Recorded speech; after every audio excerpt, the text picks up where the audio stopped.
Bonsoir Nicolas. Bonsoir Bernadette. Voilà, on est en direct. Voilà.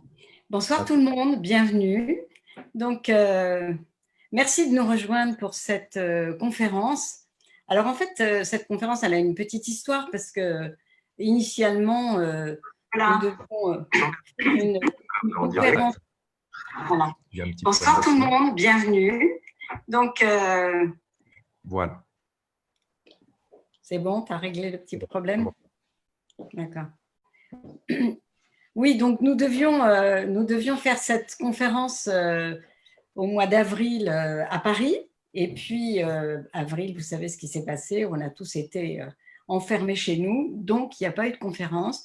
Et alors, comme beaucoup d'activités en ce moment, on a pensé que la meilleure façon de vous joindre et de vous rejoindre, c'était de le faire par Internet. Voilà. Alors en même temps, c'est vrai que nous, on ne vous voit pas. Enfin, on vous remercie d'être là, mais on n'est pas en contact direct avec vous. Puis en même temps, ça permet à plein de personnes qui ne seraient pas venues à Paris d'être là avec nous et de plein d'endroits, et du Mexique notamment. Bonsoir Gigi, au Ouais. Mexique. Bon, voilà, c'est très sympa aussi. Alors, Nicolas, le sujet, ça va être sur la respiration holotropique.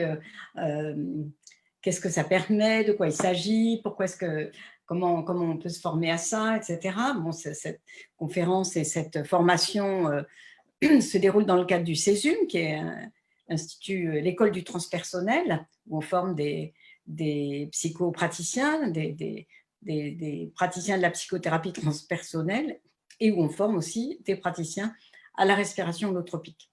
Donc, on va vous dérouler tout ça ce soir, mais peut-être on va commencer par se présenter. Alors, comme j'ai déjà un peu parlé, je vais inviter Nicolas, peut-être, je ne sais pas si tu veux te présenter d'abord, et puis après, Oui, voilà, je peux il y a présenter. quelques mots.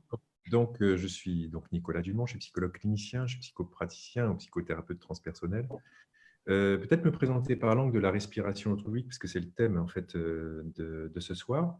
Donc, je vais dire que je suis rentré dans la respiration holotropique par deux bouts, on pourrait dire deux portes. La première, c'était bien sûr la porte personnelle. Ça a été quelques années après avoir commencé la pratique de l'hypnose en tant que psychologue, etc. Et où j'ai fait l'expérience de la respiration tropique. Et ça a été pour moi vraiment un changement radical dans ma vie, un changement à 360 degrés, complètement dans ma carrière professionnelle aussi, mais dans ma démarche personnelle aussi. Alors du coup, la question a été de l'intégrer sur le plan de la pratique professionnelle. Et c'était plutôt une question parce que je ne voyais pas trop comment l'intégrer à ma pratique alors que j'avais quand même un abord plus classique. Et en fait, ça s'est fait par le biais d'une patiente qui, en fait, avait un moment dans un travail psychocorporel est entrée spontanément en transe. Et j'ai fait un accompagnement de type respiration tropique. Je n'étais pas encore formé à l'époque. Mais bon, voilà, j'ai bricolé, hein, j'ai fait, j'ai fait de mon mieux. Et j'ai assisté vraiment à un effet transformateur inédit, inédit d'ailleurs, puissant. Et c'est cette observation clinique-là qui a été pour moi vraiment le fondement de la démarche de me former. Du coup, je me suis formé avec Bernadette Blin, qui est là avec moi. Et voilà, et ça fait 10 ans maintenant, du coup, que j'anime des groupes. Et ensuite, je suis entré au CESUM pour enseigner, et maintenant, pour former à la respiration holotropique. Voilà pour la présentation. Ok. Alors, moi, il y a des choses communes et des choses différentes. Bon, je suis aussi psychologue et psychothérapeute. En fait, la respiration holotropique est entrée dans ma vie il y a plus de 30 ans. Bon, mais j'avais déjà aussi une carrière derrière moi. Et c'est venu de deux façons. En fait, par des expériences personnelles, transpersonnelles, qui m'ont vraiment aussi fait cet effet dont tu parles, Nicolas, et dont parlent souvent les gens après une expérience de respiration holotropique où quelque chose a changé, quelque chose s'est ouvert. Il y a un avant et un après. Voilà, souvent les gens disent ça, il y a un avant et un après. Et pour moi, ça a été ça aussi. Et après ces expériences personnelles-là, je me suis dit, mais comment faire pour continuer à explorer cette dimension-là. Je ne savais pas que la respiration holotropique existait à ce moment-là, parce que c'était en 77, donc ça venait tout juste d'être créé aux États-Unis, donc avant que ça vienne en France, il fallait un peu de temps. Et puis, donc voilà, donc ça a mis du temps. À l'époque, je dis toujours, il n'y avait pas Internet, les livres de Grof n'étaient pas traduits, etc. Et puis, j'avais une autre interrogation qui était autour du processus de la naissance, parce que j'accompagnais quand même beaucoup dans un travail psychocorporel, notamment en bioénergie, Rebirth. Donc, j'utilisais la respiration, j'utilisais aussi un peu la musique. Et je voyais, je me disais, mais bon sang, mais l'expérience la plus fondatrice, la plus importante de notre vie, c'est la naissance. Et en fait, je sens que c'est déterminant, mais on ne peut pas y accéder, quoi. On ne se souvient pas de sa naissance.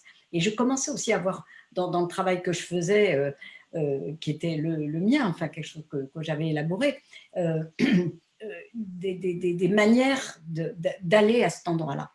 Et puis, donc, ça a mis pas mal d'années, hein, ça a mis plus de 10 ans à ce qu'un jour, j'apprenne qu'il y a quelqu'un qui vient faire un stage de respiration holotropique en France. Et j'ai eu la chance d'être au courant. Et donc, j'y suis allée parce que j'avais essayé de contacter Grof, oui, entre-temps, j'avais lu ses livres, je n'arrivais pas à le contacter. Et puis là, j'ai eu les infos et donc je me suis précipitée, toutes affaires cessantes, et je suis allée me former donc aux États-Unis auprès de Stan Grof pendant 2 ans. Enfin, pas 2 ans à plein temps, mais 2 ans que j'ai fait quand même pas mal d'allers-retours. Et puis, voilà, en prolongeant après tout ce travail. Et je dois dire que donc, ça fait une trentaine d'années. Donc, après, plus tard, j'ai lancé la première formation en 1995. Donc, ça fait quand même pas mal de promos. Là, on va démarrer avec Nicolas au mois de novembre la 16e promo, ouais, la 16e cuvée, exactement. Et, bon, et je dois dire que ce travail n'a pas cessé ne m'a jamais déçu. Ne m'a jamais déçu. Et dans plein de circonstances différentes, enfin bon, on va creuser un petit peu tout ça. Je trouve que même si on n'est pas en tant que thérapeute un praticien de la respiration holotropique, dans énormément de cas, ça vaut vraiment le coup pour les personnes elles-mêmes d'avoir recours à ce travail, parce que ça va aussi ouvrir plein de portes pour le travail thérapeutique aussi qui peut avoir lieu ailleurs avec un autre thérapeute si par hasard c'est le cas.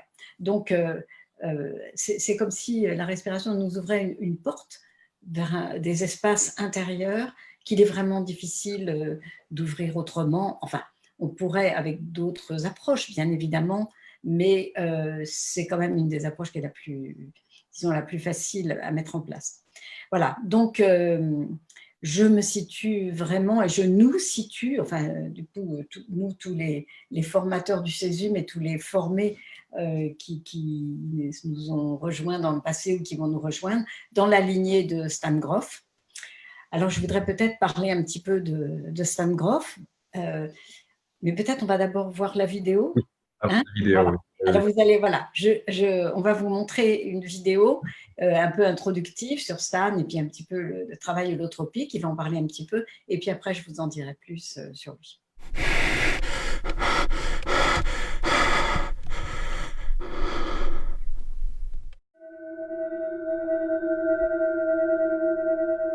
What we thought the psyche was just like the tip of the iceberg.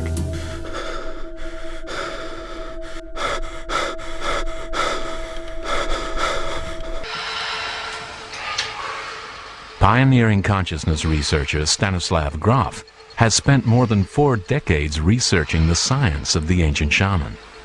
Grof believes the non-ordinary states this can produce were a fundamental part of all ancient cultures.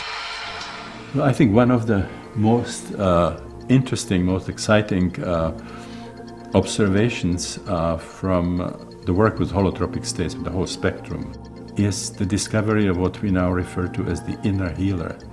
The way we induce them is extremely simple. It's actually by faster breathing, by powerful evocative music, and then a certain kind of body work that we are using. What is very interesting is that The Western industrial civilization is the only group in the entire human history that doesn't hold non-ordinary states in great esteem and doesn't have any use for them, actually has pathologized them.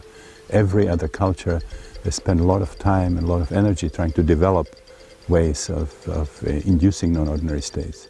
There's not much hope if we approach this problem just with the strategies that are an extension of the old strategies that created the problems in the first place, the ecological problems, the political crisis, and so on. And I think the feeling is that basically the crisis reflects a certain stage of evolution of the human species, evolution of consciousness, and that to really change the situation in the world, some kind of deep inner transformation has to come. And I see really the work with non-ordinary states to be one of the very significant ways of inner transformation in the right direction.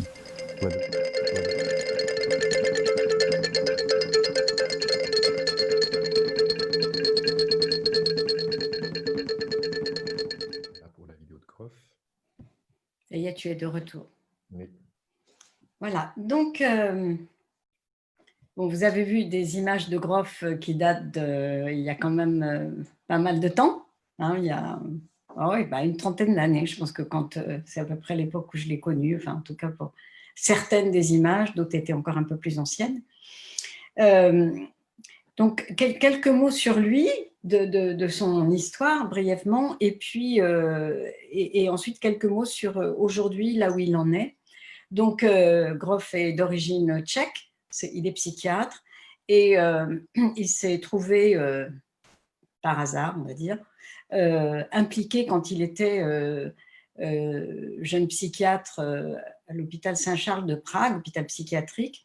Il s'est trouvé impliqué et volontaire pour participer à des recherches qui étaient lancées avec un nouveau médicament synthétisé par les laboratoires Sandoz de Bâle et qui s'appelait le LSD-25. Voilà. Donc, il a été un des pionniers dans la découverte, enfin, c'est pas la découverte du LSD, mais l'utilisation, la découverte thérapeutique et l'utilisation du LSD dans un cadre thérapeutique. Et évidemment, vu la spécificité du médicament, il était noté dans le protocole que tous les soignants devaient aussi participer à l'expérience pour savoir comment ils pouvaient ensuite manipuler cet outil.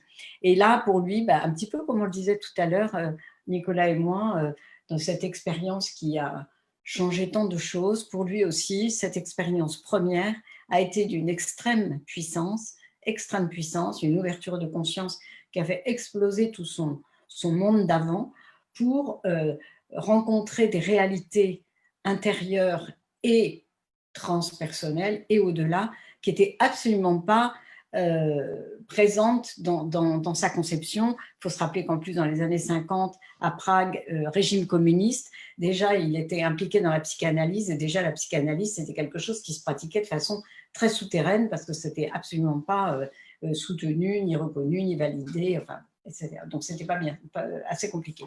Et donc, disons que ça a été le point de départ de recherche qu'il a mené pendant toute sa vie, pendant plus de 60 ans, et que c'est quelqu'un qui a apporté énormément dans la compréhension du fonctionnement de la psyché et qui a fait découvrir des pans entiers qui étaient totalement mis à l'écart dans le domaine de la psychologie, comme il le disait tout à l'heure dans la petite vidéo, à savoir que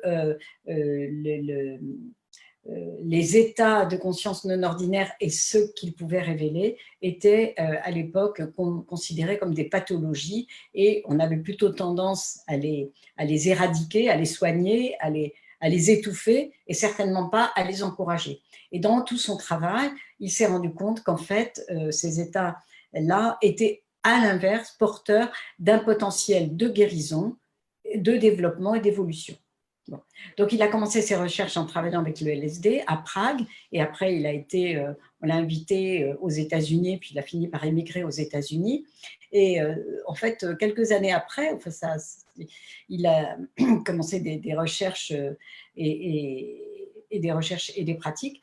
Et puis, le LSD, vous le savez, est devenu non pas un médicament, mais une drogue illégale. Et donc, tout ce qui pouvait avoir lieu au niveau thérapeutique a été complètement interdit, et ce pendant de nombreuses années, puisque ça l'est encore aujourd'hui.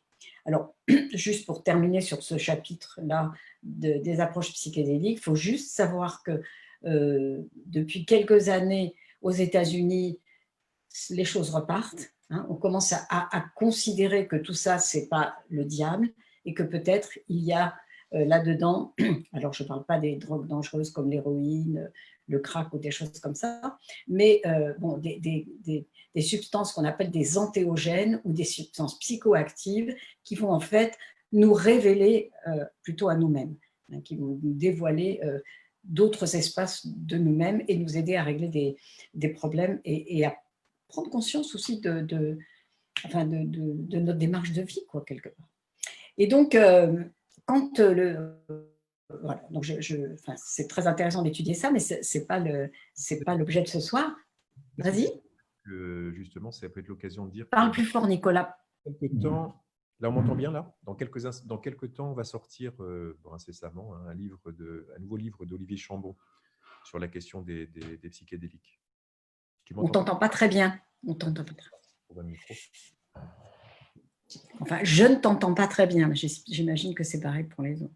Oui, alors oui, voilà, Olivier Chambon avait déjà sorti un super bouquin, maintenant il y a plus de 10 ans, et il est en train d'en préparer un autre. Bon, alors voilà, mais la situation en France, c'est une chose, enfin aux États-Unis c'est une chose, en France c'est une autre. Il y a beaucoup de pays où les choses sont plus dynamiques, mais voilà, mais en France c'est un petit peu compliqué.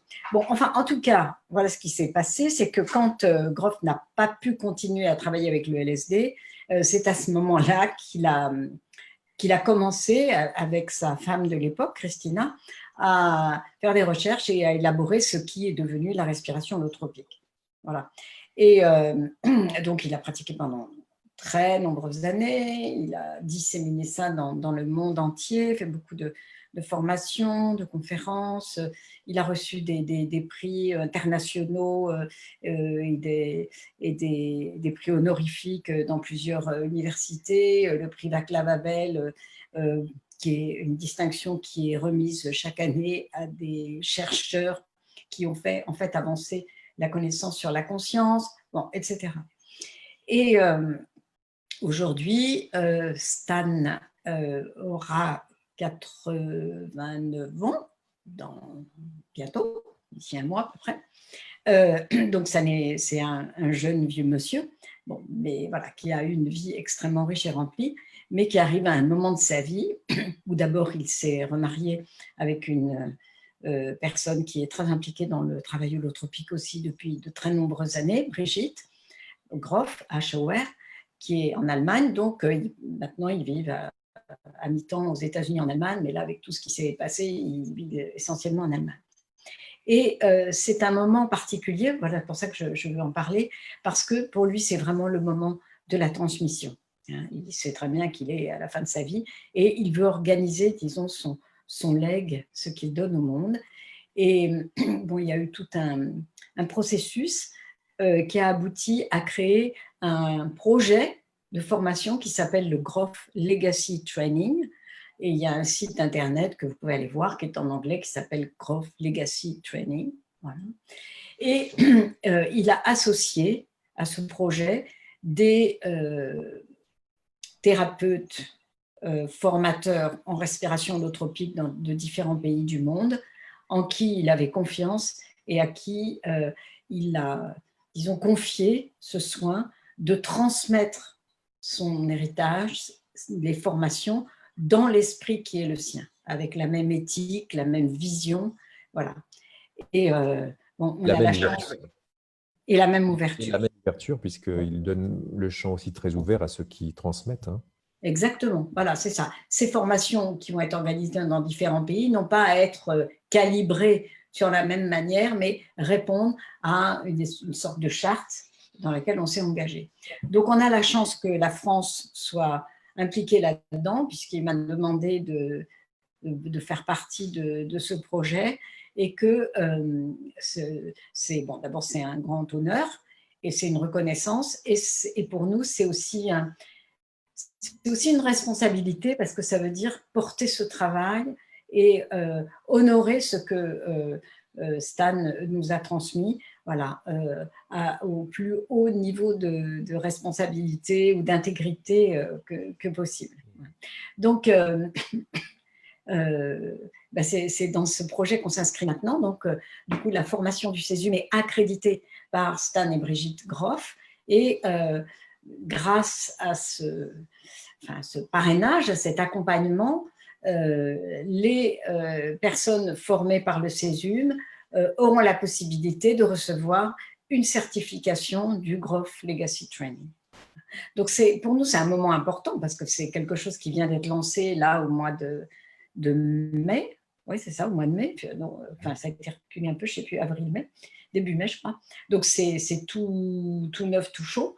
Donc, voilà, on le dit, on est heureux, et on porte ça avec à la fois reconnaissance, fierté, et puis humilité, quoi, parce que ça nous demande du travail, et ça nous demande aussi de nous remettre en question, voilà, pour être les dignes légataires. Voilà. Donc, c'est notre lignée, et on vous le partage ce soir. Et à la fois, moi, j'ai envie de préciser, parce que je trouve que on est vraiment à un temps d'interface à tous les niveaux, au niveau du Césum, au niveau mondial, à tous les niveaux. Et moi, j'ai envie de souligner aussi que dans cet esprit d'héritage, et d'ailleurs, Groff porte beaucoup ça, qui est un souffle d'innovation aussi là-dedans.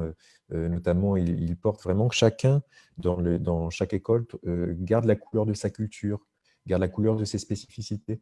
Et je trouve que c'est quelque chose qui est vraiment présent dans l'esprit de Stan Groff, déjà dans sa théorie, dans sa pratique aussi, et dans même l'outil de la respiration tropique, puisque le vent de toutes les cultures souffle dans les musiques qui passent, puisque ça emprunte à vraiment toutes les cultures. Il y a cet universalisme qui est à la croisée entre la modernité et la tradition, et je trouve que c'est très enthousiasmant aussi. C'est pas seulement une espèce d'héritage comme ça qu'on viendrait transmettre comme ça, comme tu disais tout à l'heure, plaqué, mais avec aussi cette dimension de se réinventer, quoi.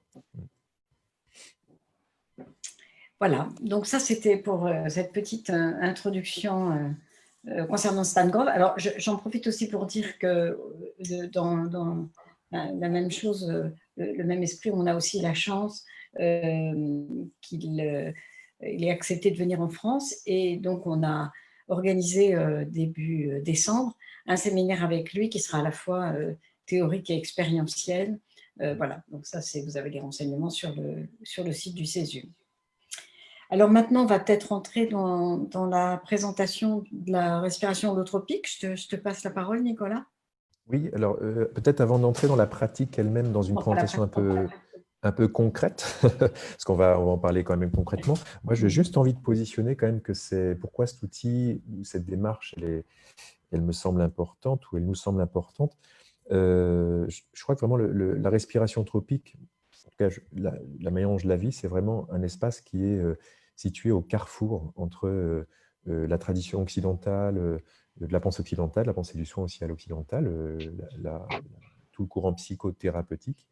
Mais je dis carrefour, puisqu'il y a ce croisement avec la pensée traditionnelle et le travail chamanique. Et je trouve vraiment que dans la technique qu'a imprimé Groff, d'ailleurs même au niveau de sa naissance, puisqu'elle naît au travers d'un psychédélique, le LSD, et très vite, Groff a fait le pont avec les pratiques traditionnelles du chamanisme de plantes, et a fait tout un tas de ponts sur le plan théorique entre l'ethnologie et puis la psychothérapie, notamment aussi avec sa rencontre avec Michael Harner, et puis tout un tas de synthèses qui sortent de là.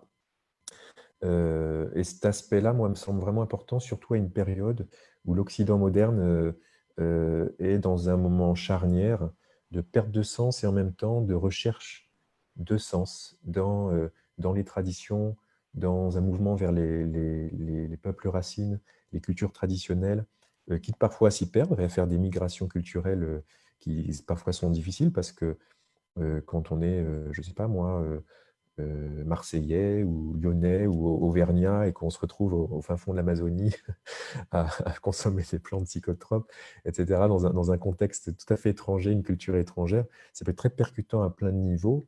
D'abord au niveau expérientiel, parce qu'on a perdu la pratique des cultures de trans. Bernadette, tu disais tout à l'heure à l'époque, c'était pathologisé les expansions de conscience.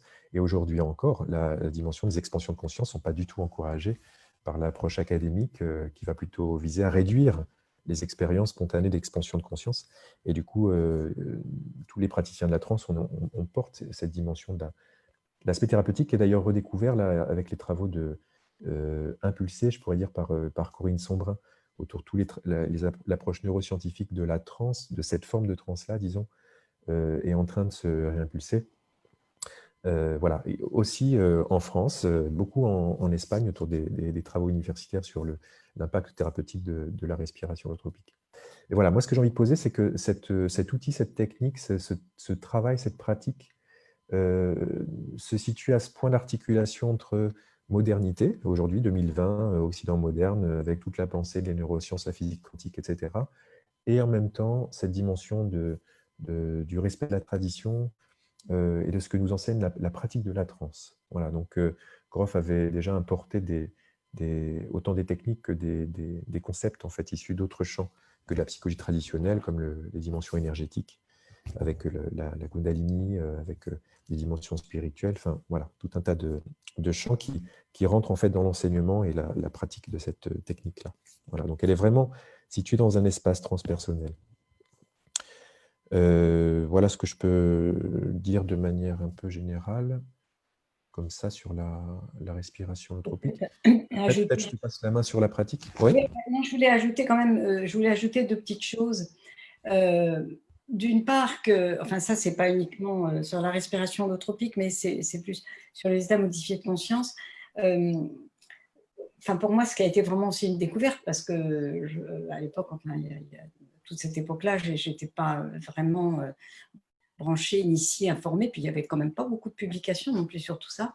Mais bon, après, ça m'a poussée à me cultiver, bien évidemment. Et en fait, il s'avère que quand on parle des besoins fondamentaux de l'individu, bon, il y a toute cette fameuse pyramide de Maslow, mais dans le processus d'accomplissement de soi, en fait, il se trouve que il y a différentes personnes qui ont mis ça en lumière, que modifier son état de conscience fait partie des besoins de l'individu. C'est-à-dire que c'est pas juste quelque chose qui vient en plus, c'est vraiment inscrit en nous. On a besoin de ça.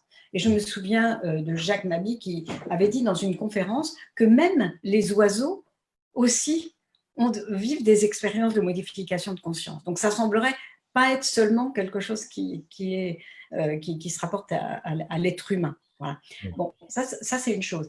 Et j'aime beaucoup aussi le travail fait à ce sujet par Pierre-Yves Albrecht, qui est un Suisse, un psychopédagogue suisse, dans un esprit transpersonnel. Bon, lui, il parle plutôt de pédagogie ou psychothérapie initiatique, mais bon. Et il a écrit un livre qui s'appelle Le devoir d'ivresse. Et il montre ça, c'est ça aussi qu'il nous dit, quoi, qu'on a besoin de cette forme d'ivresse. Alors évidemment, l'ivresse, quand on est bourré, ça serait comme une mauvaise voie pour chercher à accéder à quelque chose de plus. Et je me souviens aussi que Christina Grof faisait souvent apparaître dans ses conférences qu'entre l'ivresse, par exemple, de l'alcoolique ou de l'alcoolisme, et puis l'ivresse transcendantale ou l'ivresse mystique, en fait, c'est comme si on n'avait pas pris le bon chemin pour arriver à un endroit que quelque chose en nous recherche. Et elle faisait remarquer qu'entre esprit et spiritueux, c'était la même manière. Bon, donc il y a quelque chose là de très intéressant. Et donc, quand on propose à des gens des outils comme la respiration holotropique, en fait, on leur donne aussi la possibilité d'accéder à une vérité intérieure ou à une réalité intérieure bon, avec laquelle qui habite en eux ou avec laquelle ils habitent, mais sans pour autant avoir accès à ça. Et ça, c'est vraiment inestimable. Donc, en fait, c'est comme si on répondait à un besoin profond de l'individu quand on travaille avec ces approches-là. Voilà. Et puis, la deuxième… Oui, Pardon? je veux juste rebondir sur ce que tu dis parce que d'abord, il faut rappeler que je crois 90 ou 95%, je ne me rappelle plus, des sociétés non occidentales pratiquent la transe. Donc ça, c'est vraiment important peut-être de le signaler parce que tout, que ce soit les observations du monde animal ou du monde humain ou de l'histoire même de l'humanité, le refoulement des pratiques de transe, hein, c'est-à-dire la répression au sens de, pas répression forcément légale, mais répression au sens de voilà, l'oubli ou de ces pratiques-là en Occident moderne, c'est une exception dans l'histoire. Et cette faille initiatique, puisque tu parlais du devoir d'initiation ou du devoir d'ivresse, la faille initiatique en Occident, elle fait le lit de tout un tas de problématiques et de pathologies qui sont spécifiques à l'Occident. Par exemple, on peut citer les conduites à risque chez l'adolescent, que ce soit les scarifications, que ce soit les consommations, les conduites ordaliques qui sont des rites d'épreuve, enfin pas des rites d'ailleurs, des épreuves qu'ils se donnent à vivre, ils se mettent en danger, et que tous ces comportements-là qu'on appelle conduite à risque, elles trouvent justement leur équivalent rituel, et toutes sans exception, dans les sociétés traditionnelles qui les prescrivent comme rite de passage en fait.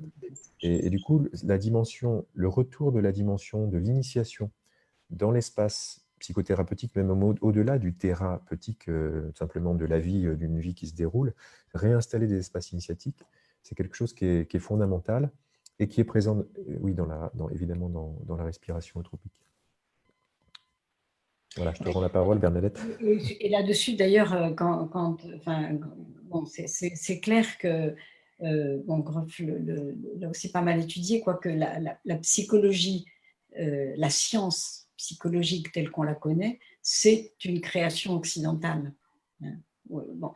Et qu'en fait, dans le monde académique de la psychologie, on souffre vraiment d'ethnocentrisme et on a, écarté de notre champ d'études tout ce qui vient des sociétés traditionnelles qui étaient beaucoup plus ancrées dans ces rituels et dans les pratiques de transe et qui intégraient les rites de passage, en fait, qui avaient aussi une fonction sociale, une fonction de régulation sociale très importante et qui jouait un rôle prophylactique et de cohésion des communautés. Bon, et donc la psychologie pour moi, souffre aussi de cet ethnocentrisme. Et on voit aujourd'hui pourquoi les gens ont tellement besoin d'aller voir ailleurs comment ça se passe, d'aller expérimenter ceci ou cela dans des sociétés autres. Parce que c'est comme si on se sentait à l'étroit, peut-être aussi dans la psychologie telle qu'on nous la présente, et qu'on sentait qu'il y avait un manque, même si on ne sait pas toujours le nommer, le repérer. Mais beaucoup de gens sentent qu'il y a autre chose que ce qu'on leur a dit, ce à quoi on leur a donné accès, ce qu'on leur a permis d'étudier. Bon, voilà, donc ça, c'est ces ouvertures. Et la respiration holotropique, comme tu disais, dans la mesure où elle est au confluent de modernité et tradition, eh bien, elle peut faire ce pont. Voilà. Dans des conditions occidentales, parce que nous, on pratique ça ici en France, c'est légal, on a encore le droit de respirer. Bon, je sais pas. Et ben voilà, donc c'est quand même une opportunité et c'est intéressant d'en profiter. Et le dernier petit point que je voulais aborder par rapport à ça, avant de rentrer dans la pratique, c'est que peut-être en définissant pourquoi holotropique, bon ça c'est un mot, un néologisme que Stan Grof a créé, et il a créé ce mot à partir de deux mots racines grecques, holos qui veut dire le tout, l'unité, la globalité, holos, qu'on retrouve dans holographique, dans holistique, etc. Et puis tropein, qui est un verbe qui veut dire aller vers, se diriger vers. Donc l'idée, si vous voulez, c'est de définir un état holotropique ou la respiration holotropique. C'est quelque chose qui va nous aider à nous tourner vers l'unité, vers la globalité, voilà, qui va nous ramener vers la complétude. Et il oppose ça au mot holotropique avec un Y, hilos en grec étant la matière. Donc le mot holotropique ou l'état de conscience holotropique, c'est l'état disons, normal, habituel. C'est l'état de fonctionnement de l'ego, voilà, basique. Donc, c'est important de distinguer ces deux états, en sachant qu'il n'y en a pas un qui est bien et l'autre qui n'est pas bien. Ils ont chacun leur place et ils vont être adaptés à des moments différents. Mais ce qu'a découvert Stan Grof, et il n'est pas le seul, parce que d'autres comme Asa Joly, Jung, etc., aussi ont évoqué ça, peut-être avec des mots différents, c'est que si on ne vit que dans un état de conscience hyliotropique, c'est comme si on était dans une façon d'être, un vêtement voilà, trop étroit, et qu'on était coincé dans sa vie et qu'on ne prenait pas sa pleine dimension. Et là, on commence à souffrir, on commence à être mal, on commence à être malade, on commence à manquer de confiance, à manquer d'orientation, à manquer d'ouverture, de sens, enfin bref, tout le bazar du monde de l'ego que tout le monde connaît par cœur. Voilà, donc c'est très important. C'est là où la pratique des états non ordinaires de conscience aussi vient comme nous donner un souffle, nous permettre de dire, bah oui, je ne suis pas que cet ego-là, avec tous ces machins et son bazar. Voilà. Et avec les états de conscience comme ça, quand on pratique ça, c'est comme si on avait un accès direct, si vous voulez, à des niveaux de notre inconscient auxquels c'est beaucoup plus difficile d'avoir accès de façon volontaire. On n'a pas accès de façon volontaire à ça. Voilà. Mais je te laisse la parole.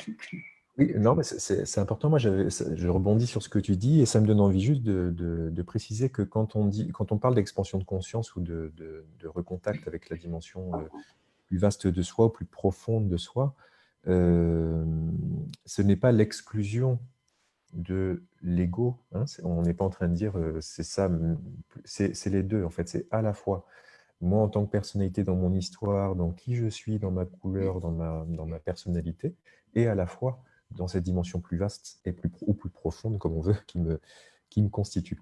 Et moi, peut-être, je vais rajouter quelque chose, parce que pour nous, finalement, c'est une évidence, mais finalement, ça ne l'est peut-être pas forcément comme ça.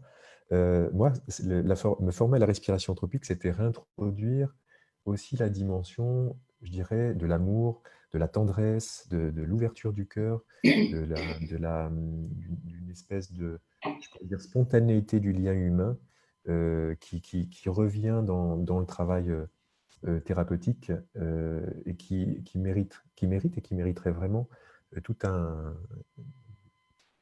une pensée et qui réinfuse une psychologie qui parfois c'est aussi asséchée dans quelque chose de trop académique. Voilà. Et je trouve que la dimension au cœur de la pratique de trans, qui sont les pratiques traditionnelles, mais qui nous remet au cœur de notre humanité, en fait, réintroduit ces dimensions-là.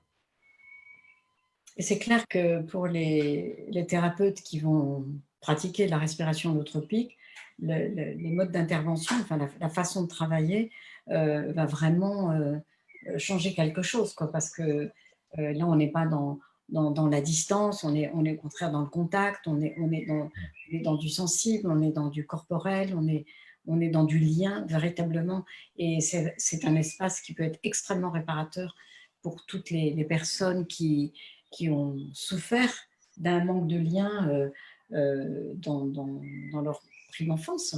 Et c'est une occasion extraordinaire de pouvoir non seulement faire ce travail à un niveau symbolique, mais que ça s'imprime dans le corps. Donc, c'est très important, je trouve, ce que tu as dit tout à l'heure, que la psychologie transpersonnelle ou la psychothérapie transpersonnelle, elle ne nie pas le monde de l'ego, elle prend en compte tout le travail qu'il y a à faire avec notre pauvre ego tout cabossé, tout blessé, tout pas bien. Et en même temps, elle offre une autre perspective. Et puis on peut aussi dire que c'est également aussi une forme de thérapie qui va, le transpersonnel, c'est pas juste se barrer dans des espaces, je sais pas quoi, c'est aussi un travail dans le corps. Donc ça relie à la terre. C'est comme, on dit, l'idéogramme chinois de l'homme, c'est celui qui relie la terre et le ciel. Eh bien, je trouve qu'en respiration holotropique, on a vraiment ce travail-là où on va relier la terre et le ciel. Le corps étant la dimension de la matière, où ce sont les choses s'impriment, et puis en même temps, on est sur des espaces plus profonds ou plus vastes. C'est d'ailleurs, je dirais, moi, un des apports majeurs de la psychothérapie transpersonnelle, c'est justement que si la personne a tendance à se barrer dans le ciel, on pourrait dire, ça va être, bon, ça peut être l'accompagner à se barrer un peu plus pour trouver ce qu'elle cherche finalement, mais dans un cadre qui va lui permettre de le faire correctement, en quelque sorte, hein, parce qu'il y a une espèce de spontanéité de l'intention thérapeutique ou de l'intuition thérapeutique pour soi, mais qui se fait mal d'une certaine manière. Et c'est là de le réintroduire dans l'espace rituel ou thérapeutique, permet à la personne de s'expanser dans un cadre qui va lui permettre d'aller au bout de son expérience jusqu'à ce qu'elle soit résolutive et qu'elle revienne. Et ensuite, on va pouvoir accompagner le processus d'ancrage. Donc, on va avoir aussi un regard et un accompagnement sur le rapport qu'on a au spirituel et comment on l'articule aussi à la dimension de sa vie quotidienne. On peut utiliser spirituel pour se barrer, on peut utiliser spirituel pour éviter, etc., de rencontrer les problématiques de sa vie, mais on peut aussi l'utiliser pour insuffler un peu plus son quotidien. Voilà, donc on va accompagner tout ça. Peut-être, Bernadette, on va, je ne sais pas, peut-être qu'il y en a qui nous écoutent et qui ne savent pas du tout ce que c'est en pratique la respiration holotropique. Oui, on va en parler. Alors, c'est vrai que dans notre intention de départ, si on avait été là en vrai avec vous, on aurait mis en place quelque chose d'un petit peu expérientiel. Et là, bon, on n'a pas trop bien su comment faire. Bon, on peut faire un petit travail intérieur pour ça. Mais peut-être que juste ce qu'on peut faire dans cette partie où on va, enfin cette première partie où on va un peu expliquer comment ça se passe, ce que peut-être je propose, c'est que vous tous qui nous écoutez, vous vous mettiez un peu en situation. Vous imaginiez, on peut guère faire beaucoup plus, comment ça va se passer. C'est-à-dire que bon, on va vous dire, je vais te laisser le faire, Nicolas, mais vous êtes là, vous allez vous allonger sur un matelas, etc. Donc, vous pouvez au moins l'imaginer pour y goûter de façon la plus sensible possible. D'accord. Ok. Alors, du coup, ça me met dans un endroit où je me dis, tiens, je pourrais accompagner presque une visualisation de ce travail-là. Ah oui. Mais l'autre endroit, c'est oui, mais je ne l'ai pas trop préparé comme ça. Alors, pourquoi pas, hein. Bah, je vais faire de mon mieux, d'accord? Alors, tout simplement, je vais vous raconter comment se déroule peut-être la pratique d'une respiration tropique pour ceux qui n'auraient jamais respiré, donc sur un cadre plutôt classique. Donc, c'est une pratique qui se fait d'abord en groupe. Voilà, il peut y avoir une adaptation en individuel, mais on va dire que la dimension du groupe, elle est vraiment importante.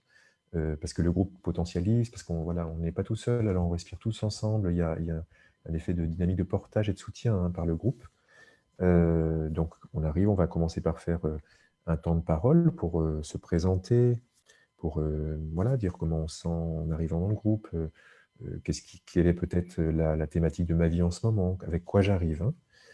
Hein. Voilà, puis une fois que tout le monde a pris la parole et présent les uns aux autres, on va commencer par proposer des exercices qu'on pourrait dire devisés.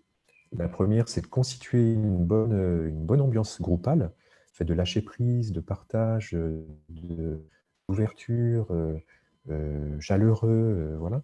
Et puis là, de sécurité, bien évidemment. Et le deuxième aspect, c'est de commencer à préparer le corps, c'est-à-dire la relation à soi-même, qui soit plus corporelle, plus émotionnelle, plus spontanée avec soi, ce qui va préparer pour le travail après de respiration holotropique.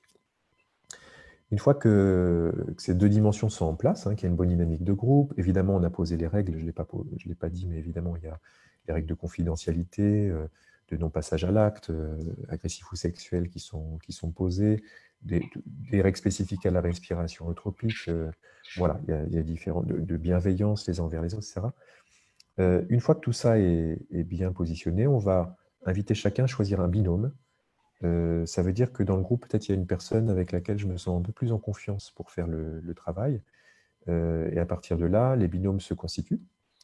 Et l'un des deux, dans le binôme, va faire le travail de respiration holotropique, accompagné par son binôme. Voilà, donc l'expérience, si c'est un cadre, par exemple, qui dure sur 2 jours, va durer 3 heures, donc 3 heures de transe. Suite à ce travail-là, donc la personne va intégrer, disons, exprimer ce qu'elle a vécu pendant sa transe sous la forme d'un mandala. Le lendemain, on inverse les rôles, ça veut dire que celle qui accompagnait va respirer, et celle qui a respiré va accompagner. Voilà. Et suite à la respiration, au travail de respiration holotropique, la personne va, même chose, traduire son expérience sous la forme d'un mandala. Et puis on termine la journée, enfin le week-end après, par un groupe de paroles où chacun rassemble en fait ce qui a été vécu. Voilà pour le déroulé général d'un week-end. Après, peut-être je te passe la parole, Bernadette, pour parler de un peu plus précisément ce qui se passe là-dedans. D'accord. Alors, juste une petite parenthèse. Bon, enfin, ça vous a été dit par écrit, mais bon, à la fin, on prendra un temps pour répondre à vos questions. Donc, vous pouvez écrire vos questions et elles nous sont remises et voilà. Et on y répondra tout à l'heure. Alors, effectivement, bon, ça, c'est la mise en place. Bon, après, ce que tu as décrit peut prendre des formes un peu différentes selon les praticiens, selon le temps qu'on passe, si on a donné un thème au séminaire, bon, enfin bref, bon voilà. Mais enfin, grosso modo, en tout cas, il y a ces différents temps de préparation, de respiration et d'intégration. En tout cas, ça c'est obligé. Voilà. Donc, pour la respiration elle-même, alors c'est là où donc, vous pouvez éventuellement vous imaginer. Donc, vous êtes par deux, vous avez quelqu'un qui va vous accompagner.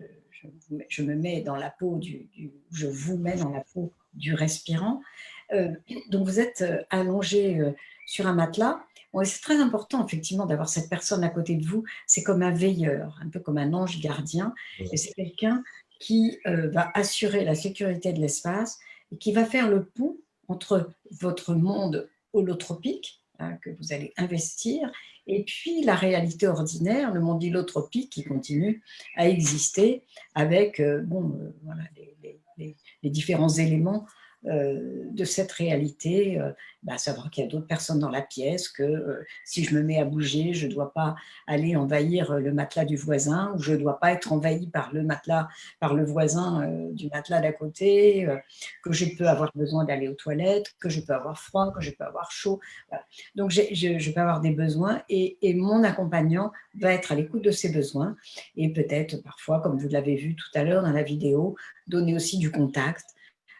Parce qu'il y a beaucoup de moments où ce sont comme je l'évoquais, des expériences réparatrices où on va avoir besoin de sentir une humanité et un lien corporel habité, quoi, avec un autre être humain qui est là, bienveillant, prêt à partager ça avec moi. Donc, je suis allongée sur mon matelas. En général, on propose un masque sur les yeux. Bon, en ce moment, on met des masques comme ça, vous savez, bon, dans notre réalité quotidienne Covid-19. Alors, bon, je ne sais pas, je pense que là, bon, évidemment, tous les gens qui pratiquent la respiration holotropique ont mis sur pause. Hein. Bon, ça va reprendre doucement, dans des conditions très aménagées, mais bon, c'est comme ça. Donc, moi, quand je parle de masque, je parlais d'un masque pour les yeux. Pourquoi un masque pour les yeux? On met aussi la salle un peu, si possible, dans une sorte de pénombre, parce que pour favoriser, si vous voulez, l'introspection, pour favoriser de se tourner vers l'intérieur. Déjà, quand vous fermez les yeux, vous coupez 90% des stimulations visuelles qui, en fait, nous maintiennent comme ça en état d'éveil et donc favorisent les ondes alpha. Donc, fermer les yeux, c'est un minimum. Vraiment, toute l'expérience doit être faite. On invite les gens à faire l'expérience les yeux fermés et le masque peut aider, mais c'est libre et chacun fait comme il veut. Donc, on est allongé, c'est confortable, on peut avoir un coussin, on peut avoir une couverture, enfin bref, ce dont on a besoin pour nous sentir bien. Et un des thérapeutes qui accompagne le groupe va commencer et va faire une petite relaxation. Voilà. Je vais faire une petite relaxation et je vais vous inviter à prendre conscience de votre corps, à vraiment poser votre corps et à relâcher ce qu'il peut y avoir un peu encore comme tension et puis aussi à relâcher les attentes et les programmes. Voilà, je viens à ce séminaire parce qu'il faut absolument que je travaille sur, je sais pas, ma colère par rapport à mon père. Ça, c'est l'ego qui dit ça. Donc, si je pars dans une expérience en respiration holotropique avec « il faut que je travaille la colère », à mon père, en fait, je risque de court-circuiter l'expérience. Je peux arriver là, mais je peux aussi me priver de quelque chose qui a beaucoup plus de sens et qui aurait beaucoup plus de sens et beaucoup plus de pertinence pour ce dont j'ai profondément besoin. Donc, on va vous inviter, même si vous venez globalement parce que vous avez des problèmes avec votre père, on va vous dire, bah oui, ben, tu vois maintenant, tu vas laisser ton programme là, tu vas le poser, là, comme avec tes chaussures à l'entrée de la pièce, et puis tu vas t'ouvrir à ce qui est là, à ce qui vient, à ce qui va se manifester, parce que tu as en toi une intelligence qui est beaucoup plus profonde et beaucoup plus intelligente que ton mental. Donc, une instance à l'intérieur de toi qui en sait beaucoup plus et qui saura te guider. Et Grof le disait tout à l'heure dans la vidéo, c'est cette notion du guérisseur intérieur. Alors, c'est une notion très intéressante parce que c'est assez clair ce que ça veut dire. Comme s'il y avait à l'intérieur de moi un processus d'auto-guérison que je peux mettre en marche, que je peux stimuler, que je peux appeler. Et c'est exactement ça qu'on fait en respiration holotropique et comme dans d'autres approches aussi d'ailleurs. Donc, pendant la relaxation, voilà, je vais commencer à lâcher tout ça et à vraiment ouvrir un espace de disponibilité et d'accueil. Deuxième étape, ensuite on va induire un mode respiratoire spécifique qui est en fait la manière de faire, l'outil qu'on va utiliser pour ouvrir l'état de conscience. Alors moi je vais le dire comme ça, on ne va pas rentrer dans des détails techniques dans cette conférence, mais disons que c'est une forme d'hyperventilation, en tout cas une respiration amplifiée et relativement accélérée, bon, quelque chose qui en fait va amener un autre niveau d'énergie et va nous aider à ouvrir des portes intérieures. Voilà. Et une fois que ce processus est lancé,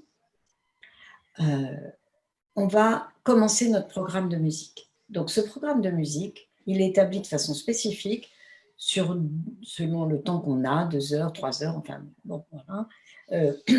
Et il a une courbe particulière. Bon, je ne vais peut-être pas rentrer dans le détail là, mais bon, disons que la nature des musiques va changer au fil de l'expérience. Et on va commencer par des musiques assez actives, les musiques de trance, des musiques qui parlent au corps et qui vont soutenir l'énergie pour vous entraîner dans cette respiration, parce que ça demande quand même un engagement, ça demande un effort, un peu de... C'est pas naturel de respirer comme ça, donc ça nous demande d'être présent et il faut y aller, quoi. Donc la musique va beaucoup nous aider.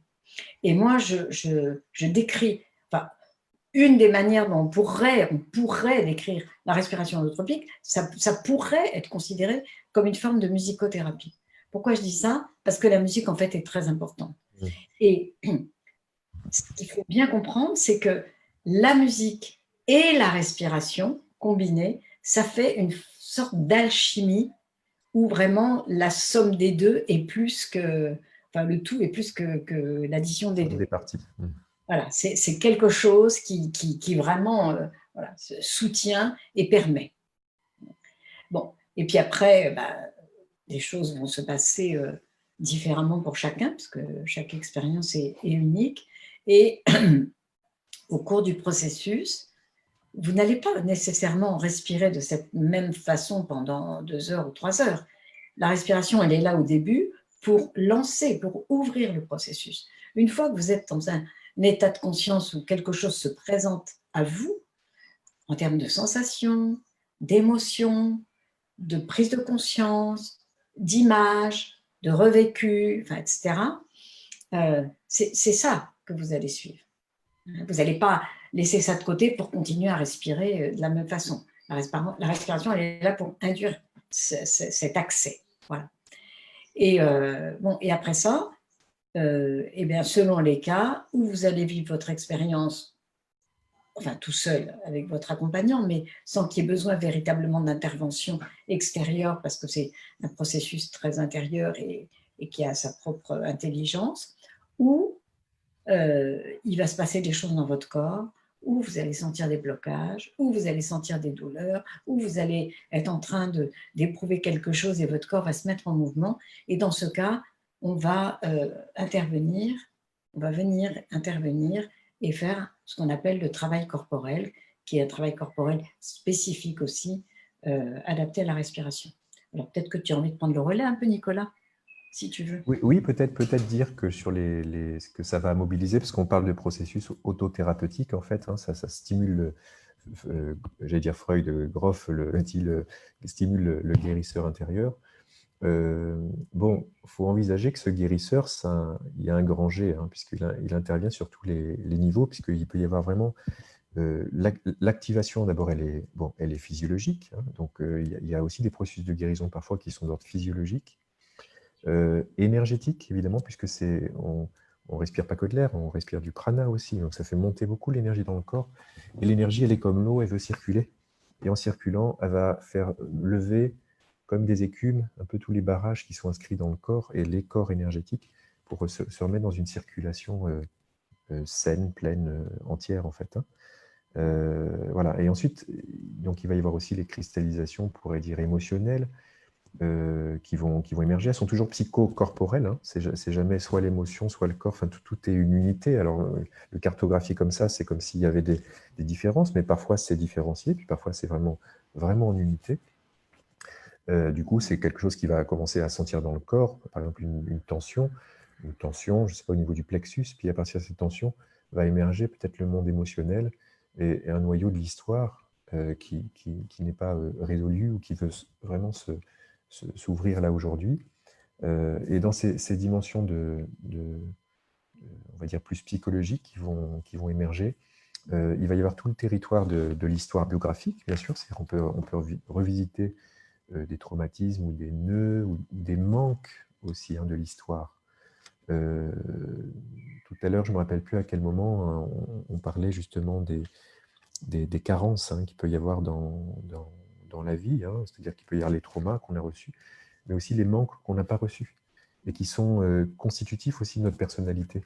On a besoin, pour grandir, un bébé, pour bien se construire, il a besoin d'attention, de tendresse, de respect, etc., etc. Et toutes ces conditions-là, quand il y a des manques, des carences au moment de l'histoire, ça fait que notre socle de personnalité va être construit un peu comme sur du sable, ce qui fait que voilà, on va avoir des douleurs qui s'activent dans la vie, à tout un tas d'endroits. Et du coup, les manques peuvent émerger aussi dans le travail holotropique, sous la forme, par exemple, de revisiter une zone bébé où j'étais tout seul, où je me suis senti complètement lâché, et peut-être c'était vrai, parce qu'il peut y avoir des carences réelles dans l'histoire, et que là, justement, comme mon corps et mon cœur régressent à l'endroit du bébé qui a manqué, c'est le bon moment pour recevoir. Ça veut dire que là, je vais pouvoir y vivre des expériences réparatrices, que ce soit avec l'accompagnant ou les thérapeutes ou les facilitateurs qui sont autour, et qui vont permettre en contenant, en maternant, en accompagnant, en fait, à comme redonner, renourrir les zones qui avaient manqué. Voilà. Et toutes la forme d'expérience nourricière aussi qui vont réparer. Voilà, donc tout le domaine biographique peut être revisité de mon histoire. Le domaine que Groff appelle périnatal, hein, c'est-à-dire tout ce qui se situe autour de l'expérience de la naissance, de la conception. Ça veut dire que la transe peut vous emmener vraiment à l'endroit de la conception, jusqu'à, évidemment, toute la vie intra-utérine, jusqu'au processus lui-même de naissance, dans lequel peuvent se situer des problématiques très multiples, on va dire. Donc voilà, ça on pourrait dire que c'est tout le territoire psychologique ou psychocorporel.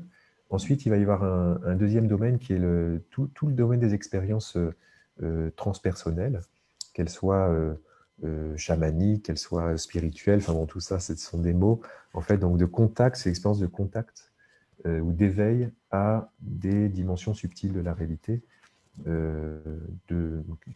qui se situent dans différents mondes. Voilà, donc ça, ce sont des expériences d'éveil au niveau spirituel, d'éveil aussi à sa nature spirituelle. Donc là, il y a tout un tas d'expériences qu'on peut y vivre. Et les unes peuvent guérir les autres. Par exemple, si j'ai vécu des carences affectives, Je vous parlais tout à l'heure de la patiente 0, un petit peu chez moi, la patiente A, je ne sais pas comment dire, la première patiente qui m'a décidé vraiment de me former à la respiration holotropique. C'était vraiment cette forme d'expérience. Elle a vécu vraiment des carences affectives précoces avec une mère dépressive, voilà, un milieu qui était assez carencé. Donc elle avait une problématique de dépendance affective dans sa vie. Et dans sa première respiration holotropique spontanée, elle a vécu une expérience spirituelle d'éveil du cœur, donc vraiment de reliance à la totalité, en fait, hein, de se percevoir en amour et être amour avec la totalité. Et cette expérience est venue comme remplir les alvéoles, on pourrait dire, laisser vides dans son histoire. Et ça a été vraiment une expérience qui était fondatrice pour elle d'un virage dans son processus thérapeutique. Donc voilà, on peut vivre tout un tas d'expériences. Je crois que j'ai fait un peu le tour. Non, on peut vivre toutes les expériences humaines, de toute façon.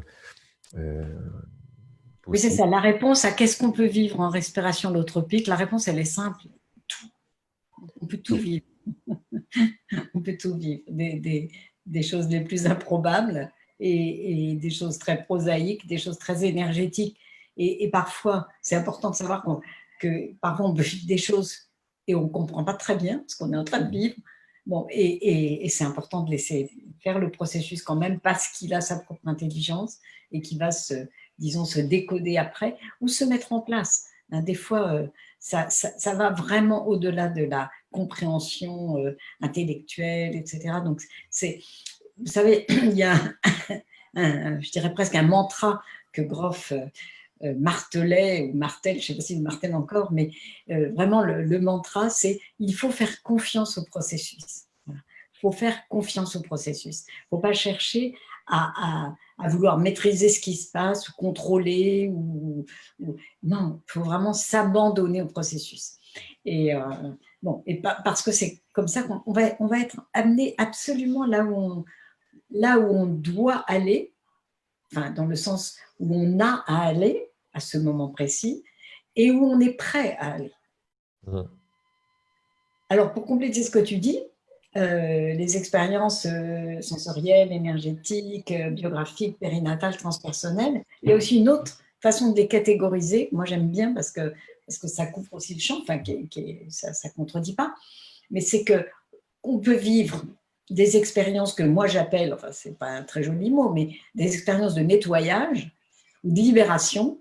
Hein, donc tout ce que j'évoquais tout à l'heure par rapport à nos égos blessés, parce que de toute façon, il n'y a que l'ego en nous qui peut être blessé, l'essence ne peut pas l'être. Et donc, on a besoin de libérer ça, de nettoyer, de lâcher, de décoincer, enfin voilà, tout cet espace un peu du domaine, on pourrait dire, cathartique. C'est pour ça qu'on a parfois des revécus assez intenses. Donc, ce n'est pas toujours des expériences agréables. Ça peut être émotionnellement assez fort et éprouvant, mais c'est comme ce que tu évoquais tout à l'heure dans les rites de passage. Il y a des passages à faire pour pouvoir se libérer et grandir. Hein. Des fois, quand on va, je ne sais pas moi, on a une écharde, on va nous enlever l'écharde, ça fait mal pendant le temps où on va enlever l'écharde. Bon, là, ça peut ne pas être une expérience agréable, mais c'est une expérience qui peut être nécessaire pour lâcher des paquets, quoi. Vraiment des paquets. Bon. Et souvent, dans ces expériences-là, quand on a lâché, on va découvrir un sentiment d'ouverture, de bien-être, d'apaisement, de connexion et de guérison du cœur aussi, comme tu évoquais tout à l'heure, après avoir fait ce processus-là. Voilà.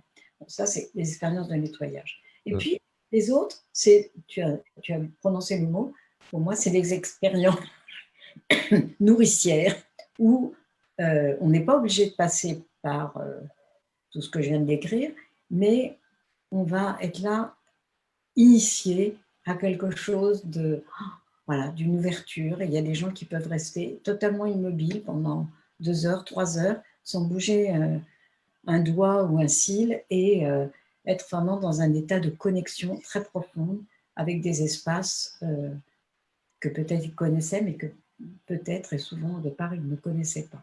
Voilà. Donc, ce n'est pas nous qui choisissons, ce n'est pas nous qui emmenons les gens ici ou là, ce n'est pas les gens eux-mêmes qui décident, c'est c'est ce fameux guérisseur intérieur. Donc ça, c'est important, quoi. Là, ça, c'est toute la palette de ce qui est possible de vivre, qui est évidemment immensément large.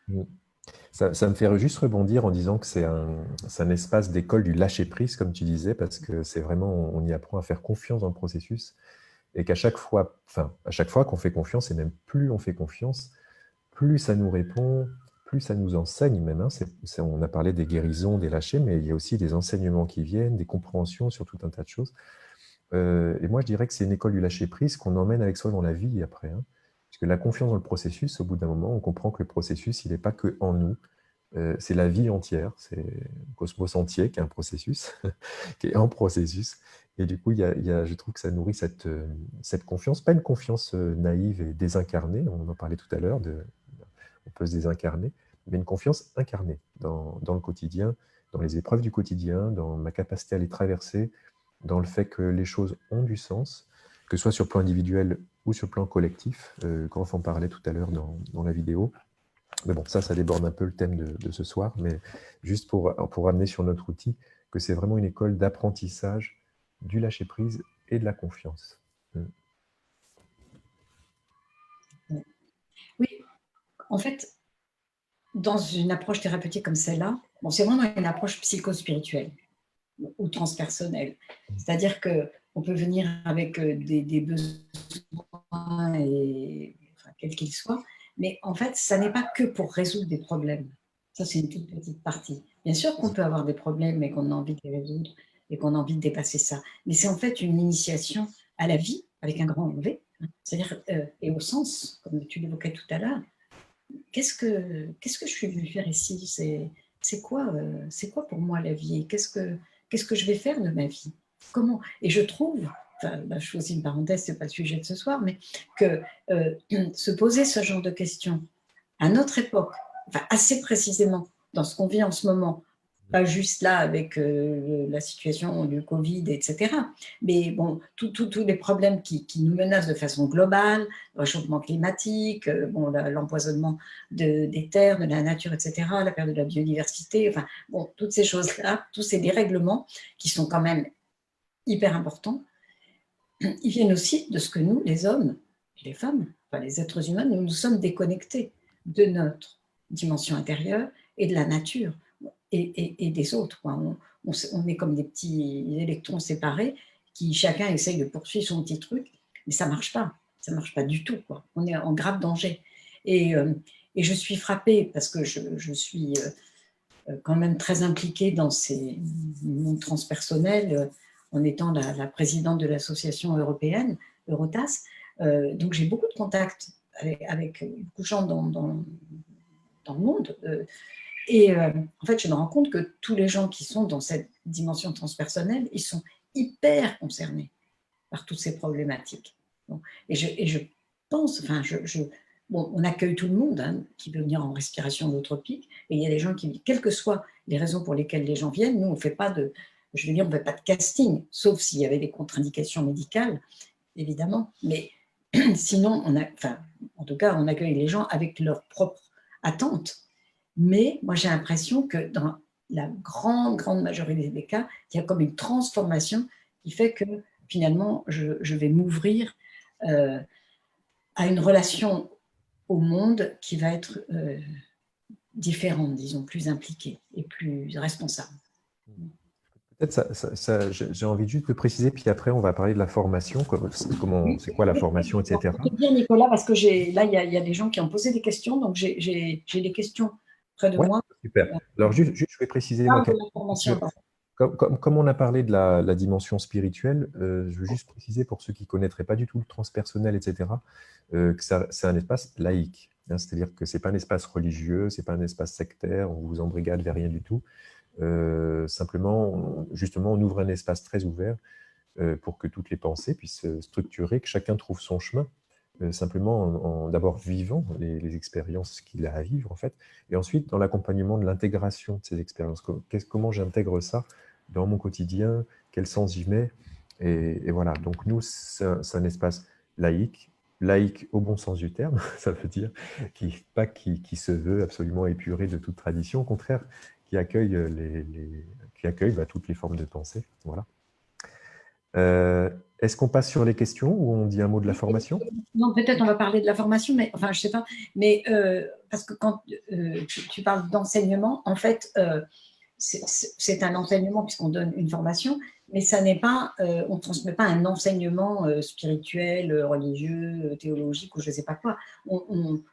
C'est pas ça qu'on enseigne. Chacun va rencontrer ce qui fait sens pour lui. Nous, on est là plutôt pour faciliter un processus et créer des conditions pour que que chacun accède à ce qui va être juste pour lui.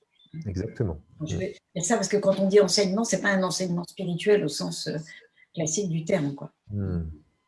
Oui, oui, tout à fait. Un accompagnement, une initiation, voilà. Bon, alors, sur la formation, on parle de la formation? Ouais. Bon, que dire sur la formation? Attends, Nicolas, s'il y a une question qu'on va aborder maintenant, parce que à chaque fois que je fais des conférences, de toute façon, cette question, elle arrive, et apparemment, elle est arrivée plusieurs fois. La question, c'est quoi les différences entre la respiration holotropique et le rebirth? D'accord.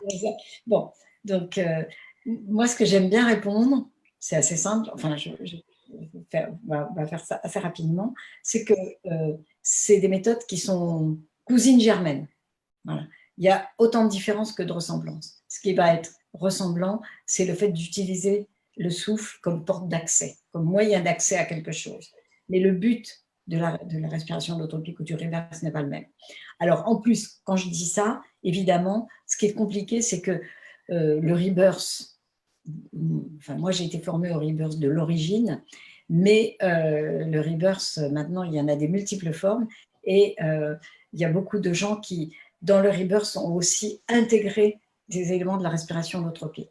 Donc peut-être qu'il y a des gens qui nous écoutent, là, qui ont peut-être fait quelque chose qui était du rebirth, mais qui peut-être s'apparente un peu plus à la respiration holotropique. Par exemple, dans le rebirth initial, il n'y a pas de musique. Hein. Bon, il n'y a pas de musique, sauf quelquefois on peut mettre une petite musique de fond pour accompagner, voilà, mais qui est un petit accompagnement musical qui est pas quelque chose de prégnant. Bon. Donc, nous, en respiration holotropique, la musique, elle est très importante. Et dans le rebirth, on va rester connecté au souffle pendant toute la durée de l'expérience. On guide avec le souffle, on arrête, on reprend, etc. Donc, c'est vraiment un processus où le souffle sert de vecteur, enfin de fil rouge pendant toute l'expérience. Nous, le souffle, il est là pour ouvrir quelque chose, et c'est l'expérience intérieure qui est première. Voilà. Alors, moi, je ne suis pas praticien et connaisseur du rebirth, du coup, je ne vais pas faire entrer dans un comparatif, même si j'ai souvent la question dans d'autres champs, hypnose, sophrologie, ceci, cela. Donc, moi, je dirais que oui, il y a des familles, puis il y a des confluences, il y a des transferts d'informations, enfin, surtout à une période où les choses ont changé. Et moi, je voudrais juste positionner quelque chose, c'est que dans l'histoire de la respiration holotropique, quand même, elle s'origine dans les travaux de Stan Grof sur le LSD et de son équipe, dans un contexte universitaire, puisque c'est dans l'université de psychiatrie en Tchécoslovaquie, dans le cadre d'une étude qui a duré 20 ans sur une population de 2500 patients, en fait. Donc des études avec autant de patients, longitudinales, transversales, enfin aussi longues, avec autant de patients, il n'y en a pas beaucoup, d'une équipe pluridisciplinaire qui peu à peu ont élaboré cette, à l'époque, thérapie psychédélique. Donc c'est enraciné dans une pensée, dans une recherche, vraiment qui était structurée, codifiée, enfin, qui a une profondeur théorique, une richesse aussi théorique, je trouve, qui se retrouve dans sa pratique, dans l'esprit avec lequel, du coup, on accompagne le travail, cette confiance dans le processus, c'est-à-dire cette non-guidance. Moi, j'aime aussi le mot holotropique parce que, contrairement à Rebirth, qui va se situer renaître, le mot même dans la technique dit renaître, holotropique, ça dit rien. Ça dit simplement que c'est ouvert vers la totalité. Et ça s'ouvre dans l'esprit de l'accompagnement, puisqu'on est au service du processus qu'on active par le souffle, et on ne va pas orienter, enfin, on va en tout cas viser à ça veut pas, orienter ne veut pas dire dialoguer avec le processus, mais ça veut dire en tout cas faciliter ce guérisseur intérieur. Voilà. Donc, moi, je ne ferai pas de comparatif, mais je positionnerai ça puisque le rebirth n'est complètement d'une autre histoire. Donc, c'est deux cultures différentes, de façon, il y a sans doute des couleurs ou des techniques même qui se rencontrent ou des aspects qui se rencontrent, mais bon, ça c'est vrai partout, hein. C'est vrai partout. Voilà. Donc, bon, les deux expériences sont valables. C'est pas exactement la même chose. Et puis, dans le rebirth, en général, il n'y a pas le travail corporel qu'on fait en respiration holotropique. Bon. Mais ça a du sens aussi. Enfin, tout est, Oui, bien. Tout se vaut. Comme Voilà. disait Castaneda, tous les chemins existent et se valent. L'important, c'est de prendre un chemin qui a du cœur. Voilà, un chemin qui a du cœur, exactement. Alors, écoute, Nicolas, il y a des questions qui sont un peu liées à la pratique, donc peut-être on va poser ces questions-là d'abord parce que Oui, très bien, très bien. la formation nous emmène. Alors, bon, alors, une question, tiens, ça va être une question pour toi. Je suis sûre que tu vas aimer. Est-ce qu'il y a un risque à faire une crise spirituelle pendant une séance de respiration holotropique ou plus tard, avec un retour difficile dans les jours ou les mois qui suivent? Oui, mais la réponse est oui. C'est pour ça qu'on est très attentif à plusieurs choses. D'abord, c'est la question de l'indication de la respiration holotropique. C'est pour ça qu'il y a un entretien préliminaire qui doit être fait avec un psychopraticien ou psychologue ou enfin, qualifié pour pouvoir poser une contre-indication. Ça veut dire ok, d'accord, là c'est des conditions favorables pour pouvoir faire ce travail, ou alors c'est des conditions contre-indiquées, c'est-à-dire vous avez des contre-indications à faire ce travail, ou alors il va falloir un aménagement pour pouvoir aller vers ce travail. Donc il y a un premier sas d'entrée, je dirais, qui est l'entretien préliminaire. Et il y a des contre-indications qui ne sont pas que spirituelles, enfin, il y a des contre-indications psychologiques, il y a des contre-indications médicales à entrer dans ce travail.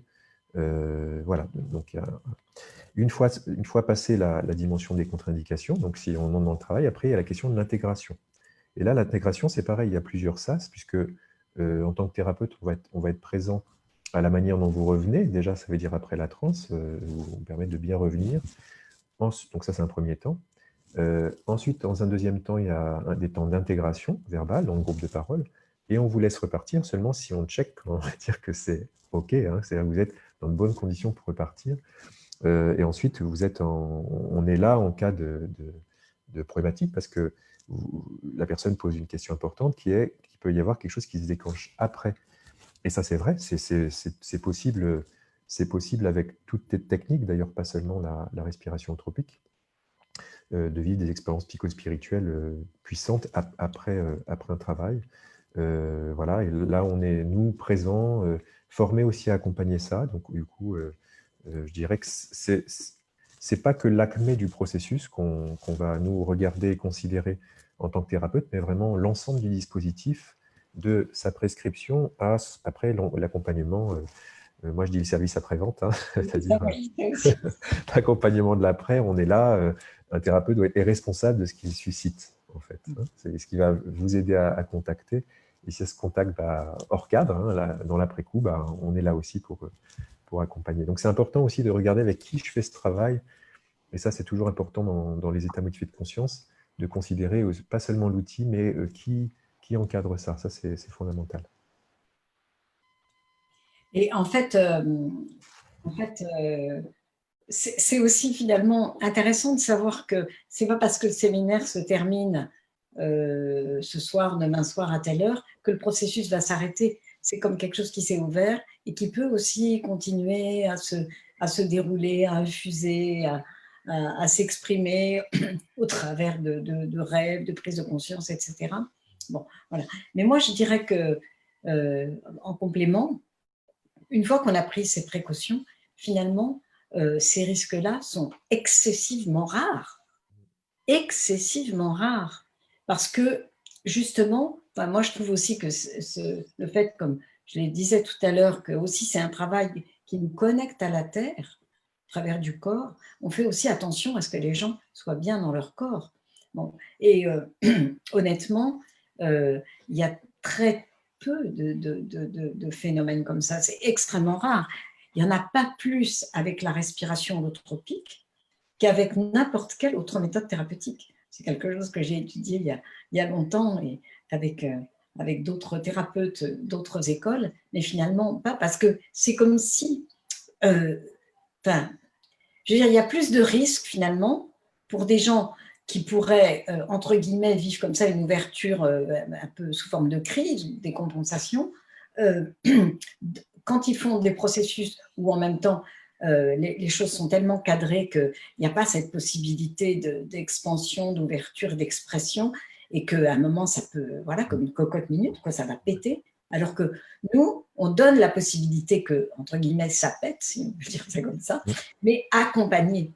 Et comme nous, on est très habitués et que quand quelqu'un rentre dans des choses qui peuvent même parfois être assez intenses et impressionnantes pour des gens qui n'ont jamais vu ça, nous, on n'a pas peur de ça. Et le fait qu'on soit là et qu'on soit tranquille, je vois combien c'est important pour que les gens, je veux dire, fassent le chemin d'aller-retour.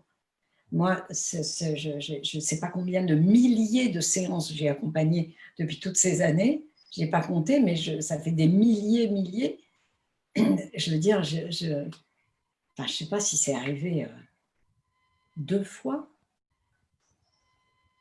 Tu veux dire les crises après, c'est ça que tu veux dire? Oui.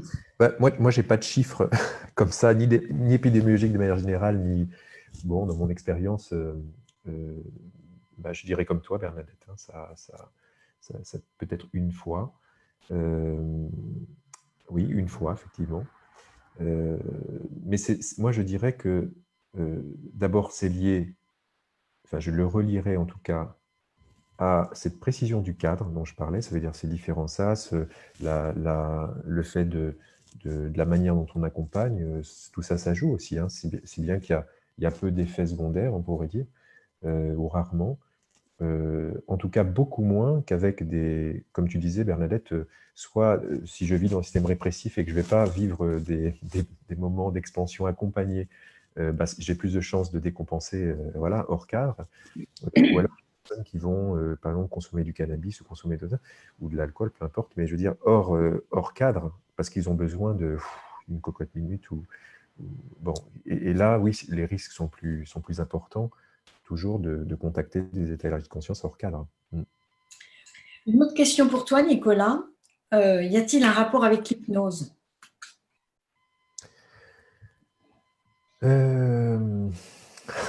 Nicolas a proposé aussi une formation.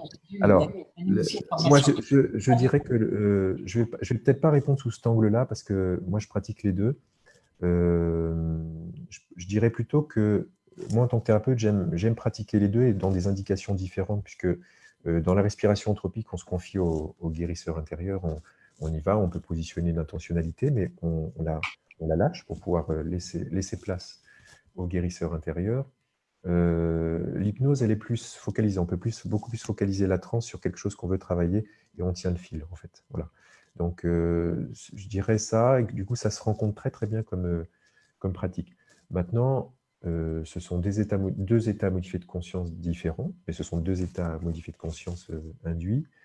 Je dois dire que la respiration anthropique, quand même, met beaucoup plus en avant la dimension corporelle et énergétique, si bien qu'on peut, moi je dirais, aller réparer ou contacter des zones très archaïques qu'on ne contacte pas en hypnose. Par exemple, bon, vous pouvez faire tout ce que vous voulez à quelqu'un qui n'a jamais été pris dans les bras en hypnose pour qu'il imagine, etc. Mais ça ne remplacera jamais le fait d'être vraiment pris dans les bras pour de vrai. À un moment où elle est en régression affective, ça va vraiment la permettre de rencontrer une expérience de l'autre réelle qui n'est pas celle qu'on va vivre en hypnose. Voilà. Et puis, bon, il y a tout un tas d'autres différences, mais je ne vais pas les lister. Ok. Alors, bon, après, il y a des questions sur la formation, mais bon, ça, c'est des formations des questions très, très pratico-pratiques. Il y a quelqu'un qui demande, qui est intéressé par cette expérience, qui a peur aussi. Alors, peut-être on pourrait parler aussi de ça. C'est bien normal. Ça fait peur. Et qui demande si on peut venir déjà avec quelqu'un en binôme, quoi, et pouvoir travailler avec cette personne. Alors moi, je dirais que oui. Enfin, moi, j'ai aucune objection. On vient seul, on vient avec quelqu'un, un ami, une amie, même avec quelqu'un de sa famille, même en couple. Bon, c'est tout à fait possible. J'ai beaucoup de gens qui ont travaillé en couple, qui parfois travaillent ensemble dans la respiration holotropique.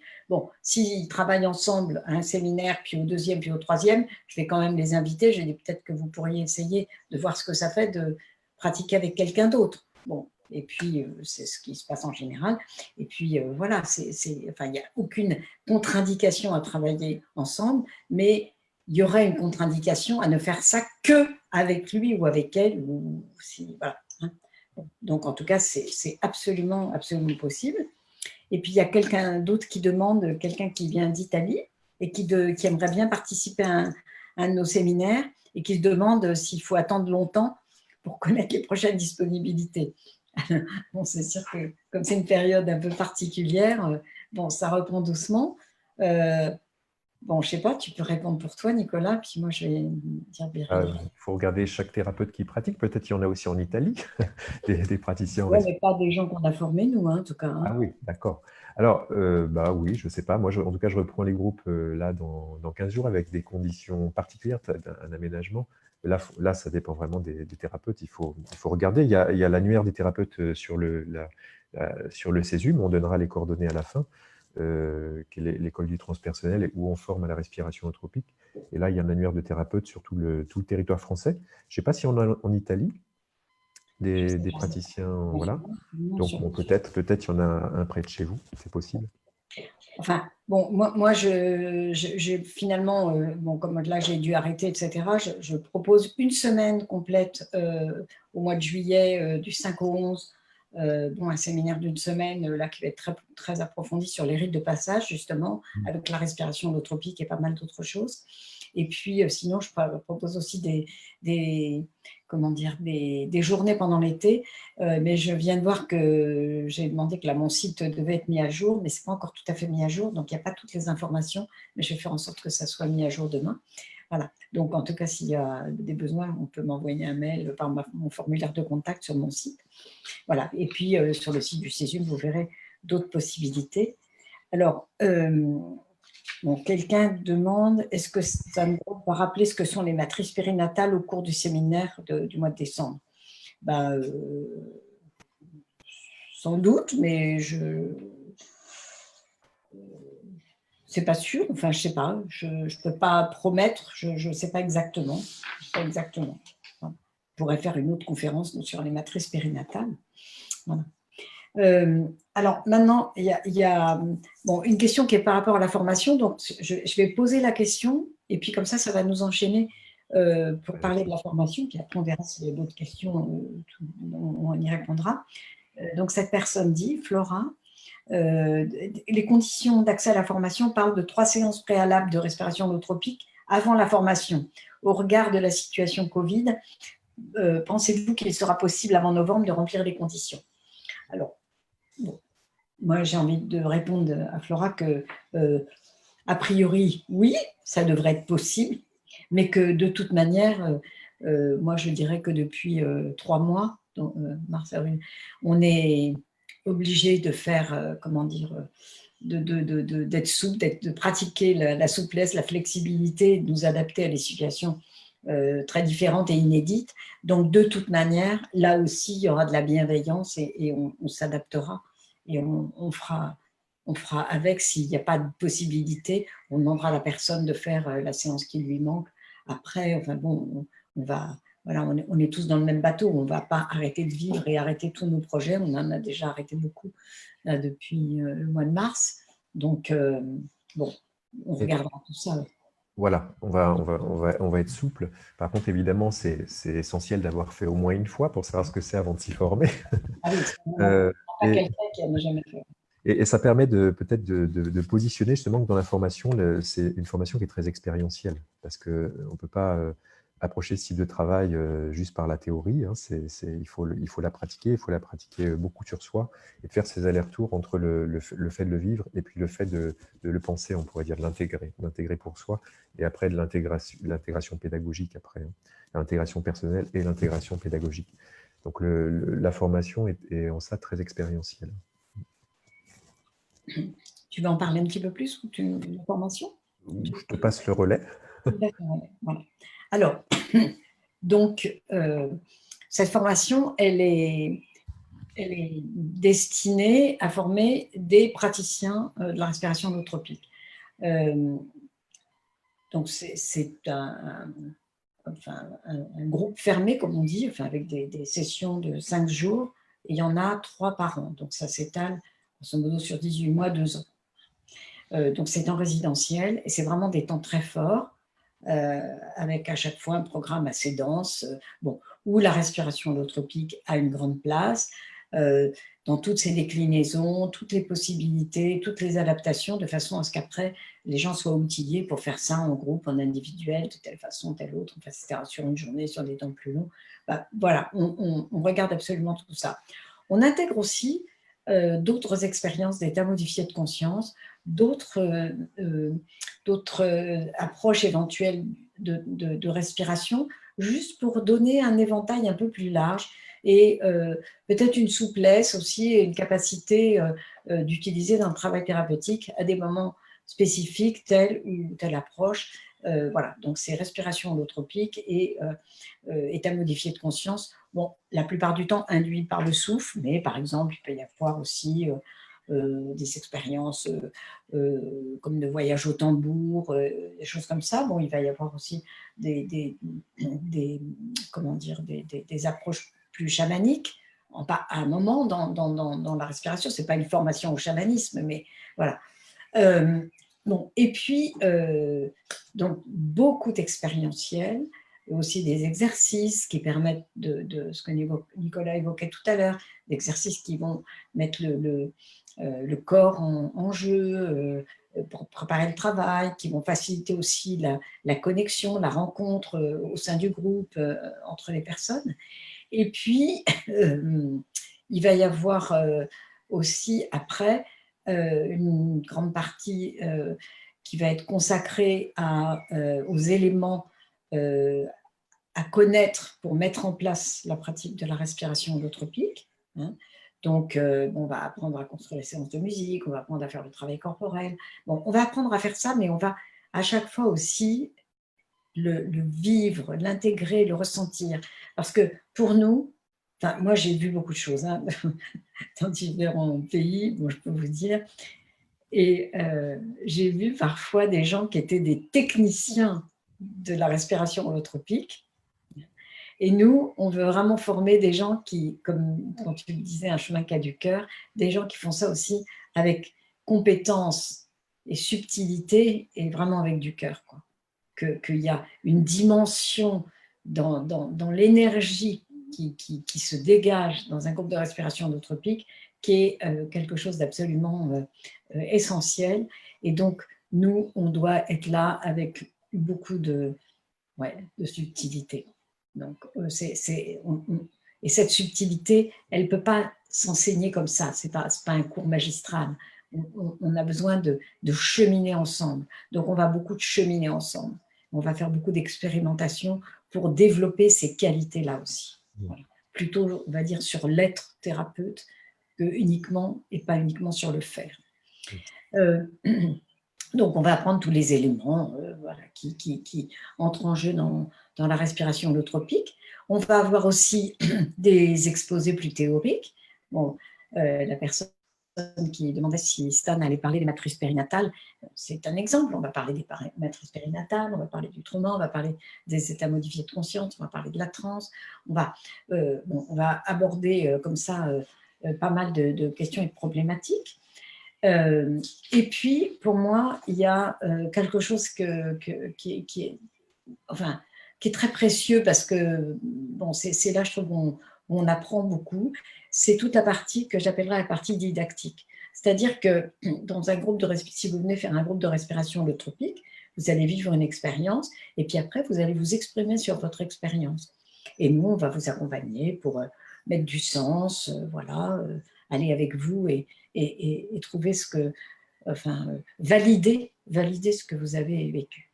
Quand on est en formation, il y a une autre dimension après celle-là qui est on va regarder ensemble ce qu'on a fait, pourquoi on a fait comme ça, pourquoi tu es intervenu, pourquoi tu n'es pas intervenu, et qu'est-ce qui s'est passé. On va décoder tout ça, on va désosser tout ça.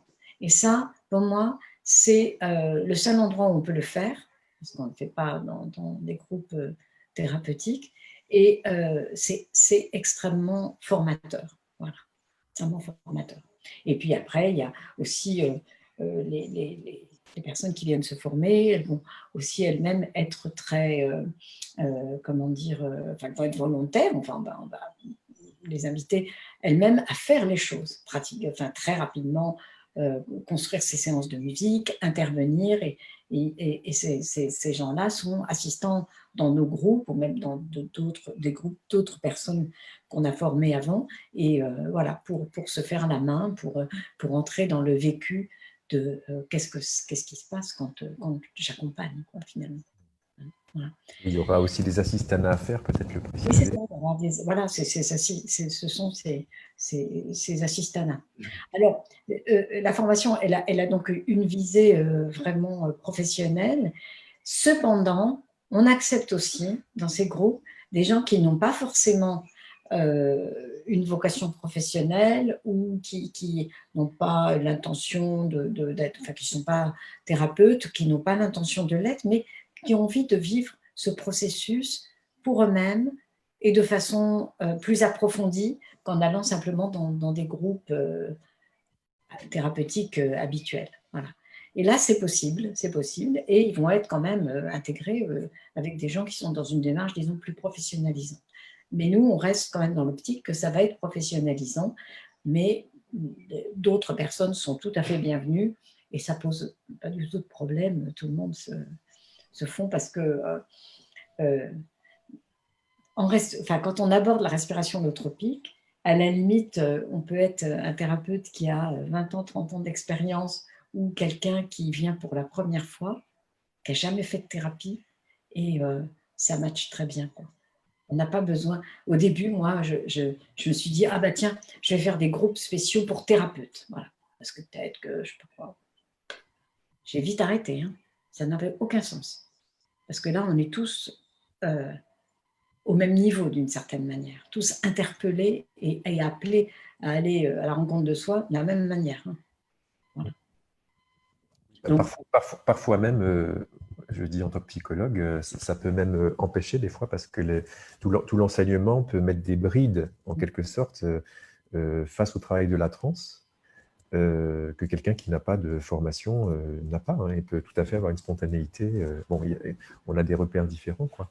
Mais bon, la transe fait partie de l'histoire de l'humanité depuis au moins 40 000 ans, hein, ou au moins 15 000 ans, disons, et sans doute 40 000 ans. Et du coup, voilà, les praticiens de transe n'avaient pas de formation avant. Voilà. Par contre, il y a des niveaux de certification, parce que, comme on le disait tout à l'heure, on peut être tout à fait doué pour accompagner la transe, mais pas pour accompagner le processus autour d'indications, de contre-indications, d'intégration, de guidance d'un groupe, etc. Donc, il y a des niveaux de certification différents. On peut très bien le faire pour soi, puis vivre une expérience très, très profonde, parce que peut-être je ne sais pas si on l'a dit ou pas, mais c'est aussi une aventure qu'on va vivre en groupe.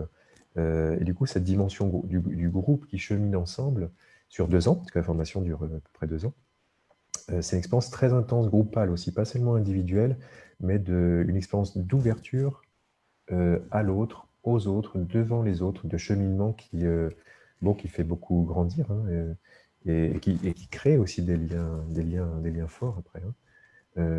Du coup, voilà, il y a aussi cette dimension-là. Je ne sais plus d'où je pars. Qu'est-ce que je disais au départ? tu parlais de la Ah oui, formation, des niveaux de certification. de l'accompagnement de France, du processus de la France, l'accompagnement parti sur le groupe, mais en fait, ce dont je parlais, c'était des niveaux de certification. Donc, il y a, en fait, je peux faire expérience donc, pour moi et faire, voilà, sans avoir de vocation après à proposer de la respiration tropique, simplement pour le cheminement intérieur. D'ailleurs, ça peut changer en cours. Je peux très bien me découvrir que ah bah, j'aime bien, et effectivement, j'aimerais bien, voilà, en fait, finalement, accompagner d'autres personnes à le vivre. Du coup, je peux devenir assistant de groupe. Donc, ça serait la première certification. Après, le deuxième type de certification, c'est si j'ai, disons, des compétences en tant que thérapeute, sans être psychothérapeute ou psychopraticien ou psy, etc.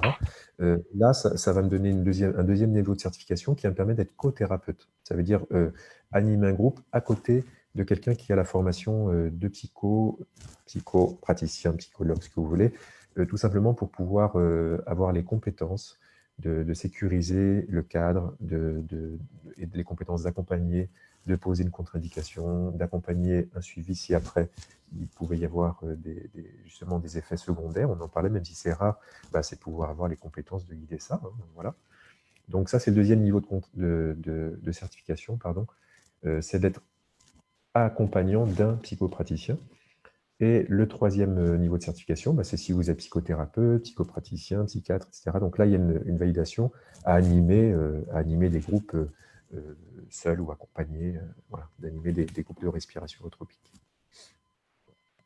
Ok. Alors, il y a une question aussi sur les contre-indications. On a un petit peu parlé tout à l'heure, mais peut-être on peut développer un petit peu plus. Oui, il y a d'abord des contre-indications médicales liées en fait, à l'hyperventilation, parce que quand vous respirez intensivement, vous hyperventilez, en fait, ça fait changer tout un tas de paramètres dans le corps, notamment la tension artérielle. Donc, il y a des contre-indications si vous avez des problématiques cardiaques, d'hypertension, de glaucome, si vous êtes épileptique, ou si vous avez un asthme sévère, un asthme grave. Oui, parce qu'un voilà. asthme pas grave, c'est au contraire une bonne indication. Oui, tout à fait. D'ailleurs, les asthmatiques qui viennent respirer, en général, je leur dis emmenez votre ventoline, voilà, vous la mettez à côté de vous. S'il y a besoin, vous la prenez, ça peut arriver. Mais c'est plutôt une bonne indication parce qu'il y a tout un tas de facteurs dans l'asthme, et notamment des facteurs psychologiques. Hein. Le stress augmente, aggrave, ou alors l'asthme peut être aussi psychosomatique, c'est-à-dire avoir une origine émotionnelle. Et du coup, forcément, ça va nettoyer ça, on pourrait dire. Voilà, j'oublie peut-être des contre-indications. Là, j'ai pas ma liste sous les yeux, mais il y a aussi, les contre-indications médicales spécifiques comme ce que tu as dit, d'autres qui sont plus liées à des pathologies psychiatriques graves. Alors là, ce qu'il faut préciser, qu'est-ce qu'on entend par là? Moi, en fait, la contre-indication comment dire, véritable dans ce chapitre-là, c'est quand les gens sont dans des états où ils ne peuvent pas comprendre des consignes. Voilà. Ils sont dans un état complètement déconnecté, ils ne peuvent pas comprendre les consignes. Sinon, ça pourrait, et je connais des psychiatres qui utilisent la respiration holotropique avec des personnes qui ont des problématiques psychiatriques assez lourdes, même en institution psychiatrique, mais pas forcément en France. Mais pour nous, praticiens qui le faisons dans des cadres non psychiatriques, hein, dans des séminaires, c'est pas possible, quoi. Voilà, c'est ça. C'est pas, donc, je le précise parce que c'est pas forcément uniquement la méthode, c'est aussi la méthode dans le contexte dans lequel on est. Hein. Si on avait... c'est pas une contre-indication technique, c'est une contre-indication de cadre. Voilà, c'est-à-dire que ce serait formidable, et moi et d'autres, on est tout à fait d'accord, il faudrait mobiliser au contraire ces états-là, surtout pour les problématiques lourdes et psychotiques, puisqu'ils sont dans des états holotropiques non maîtrisés. Donc il y aurait tout un travail à faire pour leur apprendre à nager dans leurs états de conscience, à se repérer dans leurs états de conscience, mais cette psychiatrie-là n'existe pas encore. Voilà. Alors il y a quelques psychiatres formés qui vont proposer ça, parce qu'eux, ils peuvent établir un cadre sécurisant pour des patients qui viendraient. Et s'ils décompensent, ils peuvent les accompagner après. Mais la plupart des praticiens, on va proposer sur un week-end, ou on va proposer sur une journée. On ne peut pas construire un cadre qui puisse accompagner. On ne peut pas lâcher les gens comme ça à la fin d'une journée. Du coup, on le pose comme contre-indication, mais ce n'est pas la contre-indication d'outils, mais de bien. Voilà, c'est ça que je voulais le préciser. Et puis, il y a d'autres contre-indications qui sont des contre-indications plutôt ponctuelles, comme le fait d'être enceinte. La grossesse peut être une contre-indication.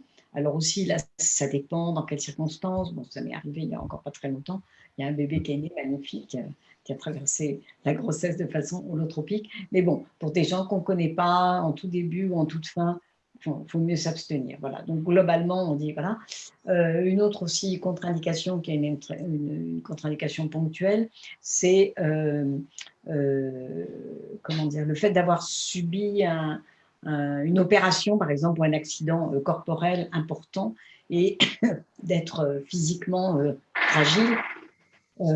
Parce que si après on doit faire un travail corporel, ça risque de mobiliser et voilà, de fragiliser. Donc, ce n'est pas le moment. Donc, ou c'est des aménagements, ou alors on aménage. Voilà, on aménage. Donc, il faudra faire attention. Hein,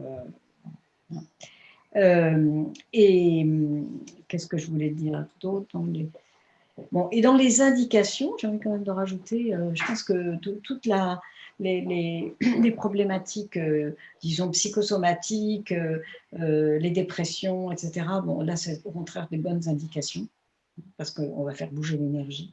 Donc ça, c'est au contraire plutôt tout à fait intéressant. Bon, finalement, c'est large, quoi. C'est intéressant pour toutes les formes d'indication, psychosomatiques, psychologiques, etc. Peut-être préciser quand même que sur les contre-indications de troubles graves, quand on dit troubles graves trop psychotiques, ce n'est pas seulement des pathologies lourdes, c'est aussi si vous avez eu des antécédents de bouffées délirantes aiguës. Voilà, là, on va plutôt le contre-indiquer parce que le risque, c'est de recréer une bouffée délirante aiguë. Mais là, ça s'évalue au cas par cas, en fait. Si vous avez fait une bouffée délirante aiguë quand vous étiez adolescent, et que vous avez 40 ans, 50 ans, c'est pas du tout la même chose que si vous faites des bouffées délirantes aiguës régulièrement, et que du coup, là, le risque, évidemment, en générant la transe, va être de vous refaire décompenser. Donc là, c'est une contre-indication. Voilà. Mais tout ça s'évalue au cas par cas avec le thérapeute. Même chose, tout à l'heure, la personne qui disait si je suis insécurisé de le faire seul, est-ce que je peux venir accompagner? C'est quelque chose qui se pose avec le thérapeute qui va vous aider à le penser. On ne va pas mettre en général de non, mais on va vous aider juste à le penser, en fait, cette question-là. Voilà. Bon. Alors, je ne sais pas, on arrive presque à la fin. Alors, il y a, encore, il y a une nouvelle question. Ah oui, si, il y a quelque chose que je voulais dire par rapport à ça, parce que parfois on me pose la question, quand on était dans les contre-indications, le fait de prendre des traitements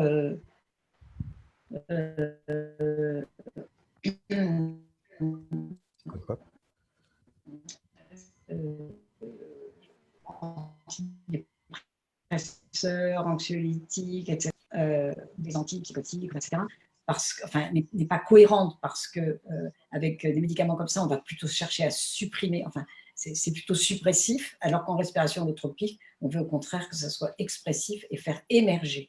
Mais il n'y a pas de contre-indication et on a très très souvent accompagné les personnes comme ça. Donc, bon, je le précise parce que c'est souvent des questions qui émergent. Et peut-être, moi, je vais préciser quelque chose là-dessus, c'est que là, c'est pas que pour la respiration tropique, c'est pour toute forme d'outil, même de psychothérapie. Tant que le traitement n'en sucre pas, ça veut dire ne tasse pas, en fait, mais donne juste accès à la vie émotionnelle, il n'y a aucune contre-indication au traitement, quoi. D'ailleurs, en général, ce qui se passe, c'est que les patients, au fur et à mesure où ils vont mieux, de même, mettent en place le protocole de descente, voire d'arrêt du traitement avec le médecin prescripteur, en fait. Ouais. Donc tout ça, ça ménage très très bien. Tout ça, c'est toujours la co-construction du cadre avec le thérapeute qui anime, le médecin s'il y a un traitement, ça s'organise très très bien. Ok, donc on s'achemine vers la fin. Donc quelqu'un qui demande si une intervention de Grof au mois de décembre fait partie intégrante de la formation, est-ce que c'est un séminaire additionnel? Alors j'ai envie de répondre les deux, en ce sens que c'est un séminaire complémentaire qui permet d'accéder à la certification dont je parlais tout à l'heure du Grof Legacy Training, mais qui sera reproduite d'autres années, hein, voilà, avec ou sans Grof après, parce que je ne sais pas pendant combien de temps il pourra le faire, mais en tout cas, ce séminaire en tant que tel, qui s'appelle La Voix du psychonaute, sera intégré à la formation pour les personnes qui veulent être certifiées. Voilà. Mais ça sera comme un plus. Alors, soit on peut le faire à la fin, soit on peut le faire en cours, soit on peut le faire avant. Enfin, donc, voilà. Et c'est ouvert aussi à des personnes qui font pas du tout la formation. Alors, plusieurs petits... Bon, il y a encore une question là, mais je ne sais pas si on va attendre ça. Quelqu'un qui demande la différence entre une expérience de respiration holotropique et les expériences des thérapies psychédéliques. Alors, bon, comme on ne va pas pouvoir traiter ça profondément, moi, ce que je dirais simplement, c'est qu'il n'y a pas de différence de nature. Il peut y avoir une différence comment dire, de profondeur de l'état. D'intensité. D'intensité, voilà, et encore pas tout le temps, ça dépend vraiment des gens. Et puis, les expériences psychédéliques, elles peuvent être induites par des substances assez diversifiées, et chacune de ces substances ouvre quand même sur un monde qui lui est propre, comme si on était invité dans le monde de la substance en question. Donc, elles ont aussi elles-mêmes leurs différences. Bon, et la respiration holotropique aussi. Alors, peut-être quand même... de façon générale, les expériences psychédéliques sont peut-être plus intériorisées, alors que la respiration holotropique, elle peut permettre beaucoup cette extériorisation émotionnelle qui est peut-être moins, comment dire, moins systématique, qui est moins, qui n'est pas aussi fréquente, disons, qui va se manifester de façon plus intérieure. Dans des thérapies psychédéliques. Ça sera aussi intense, mais ça va être vécu à l'intérieur et moins à l'extérieur. Ça dépend aussi des personnes, bon, mais quand même. Alors en respiration holotropique, on va vraiment faciliter cette expression, et il y a tout le temps quelque chose qui nous guide quand on accompagne, c'est de permettre à la personne d'être dans l'amplification de ce qui se passe. Par rapport à quelque chose qui se présente, on amplifie pour permettre voilà, son expression, sa manifestation. Moi, je vais rajouter quelque chose, peut-être pour développer ce que tu dis, parce que tu disais justement chaque plante a son monde, et le souffle, la respiration tropique a son monde aussi. Et moi, ça me fait parler de la médecine du souffle. Hein. On peut parler de la médecine, je ne sais pas, de l'ayahuasca, la médecine de peyote, la médecine de ceci, la médecine de cela. Et il y a la médecine du souffle, moi, j'ai envie de dire. Et la deuxième chose, c'est que là, il n'y a pas de plante, il n'y a pas de substance à l'intérieur de soi, c'est-à-dire qu'on est entre soi et soi. Et les personnes qui ont l'habitude du travail avec les plantes peuvent témoigner de ça aussi. Hein. C'est-à-dire, bon, c'est une autre forme de travail, c'est très intense, mais cette dimension de pouvoir se goûter soi, on pourrait dire aussi, sans sentir à l'intérieur. Voilà. Ok. Alors, bon, je voulais quand même signaler que, bon, toi, Nicolas et moi, nous allons donc démarrer cette prochaine promotion au mois de novembre dans la région parisienne. Donc, vous avez toutes les informations sur le site du Césum tu peux peut-être faire apparaître voilà, pendant que je vais expliquer. Donc, vous avez là toutes les informations que vous pouvez trouver, et vous pouvez demander, bon, après, une fois que vous avez lu, vous pouvez appeler, vous pouvez demander un dossier de préinscription, puis après, il y a tout un processus de sélection, voilà, pour voir si vous allez être accepté ou pas. Et ça, c'est une chose, mais il faut savoir aussi que nous ne sommes pas les seuls au Césum à former la respiration holotropique. Il y a aussi également Brigitte Chavas, qui habite dans la région de Lyon, et Jean-Frédéric Mochan, qui habite à Genève, qui eux-mêmes, bon, ils ont actuellement en cours une promo de formation qui est entre Lyon et Genève. Et puis, quand nous, la nôtre sera en cours, ben, eux, ils auront fini, puis après, ils reprendront. Voilà, il y a toujours deux promotions comme ça qui se chevauchent, une en région parisienne et l'autre en région lyonnaise, Genève, dans l'Ain. Donc, vous pouvez aussi, vous trouverez aussi leurs coordonnées sur le site du Césum. Voilà. Et puis, aussi vous dire que la conférence de ce soir a été enregistrée, j'espère. Hein? Ouais. Oui. Et que donc, elle sera bientôt mise sur la chaîne YouTube du Césum. Donc, vous pourrez y accéder par le site du Césum. Voilà. Et il y a une dernière question là, qui m'a été amenée et je trouve que ça peut être sympa de nous permettre de conclure, qui dit « Finalement, durant la transe, on ne sait pas ce qu'on va découvrir. » C'est comme la vie. C'est exactement ça. On ne sait pas ce qu'on va découvrir, mais on peut savoir, enfin nous en tout cas, on a cette conviction-là et on la transmet, qu'on va découvrir ce dont on a besoin pour ce moment de notre vie, quoi. Il n'y a jamais d'erreur, quoi. Des fois, on peut avoir l'impression qu'on est passé à côté de quelque chose, comme dans la vie, mais de cette façon de vivre, je suis passé à côté de quelque chose, c'est une expérience qui nous a aussi permis de nous construire et de nous amener un petit peu plus loin.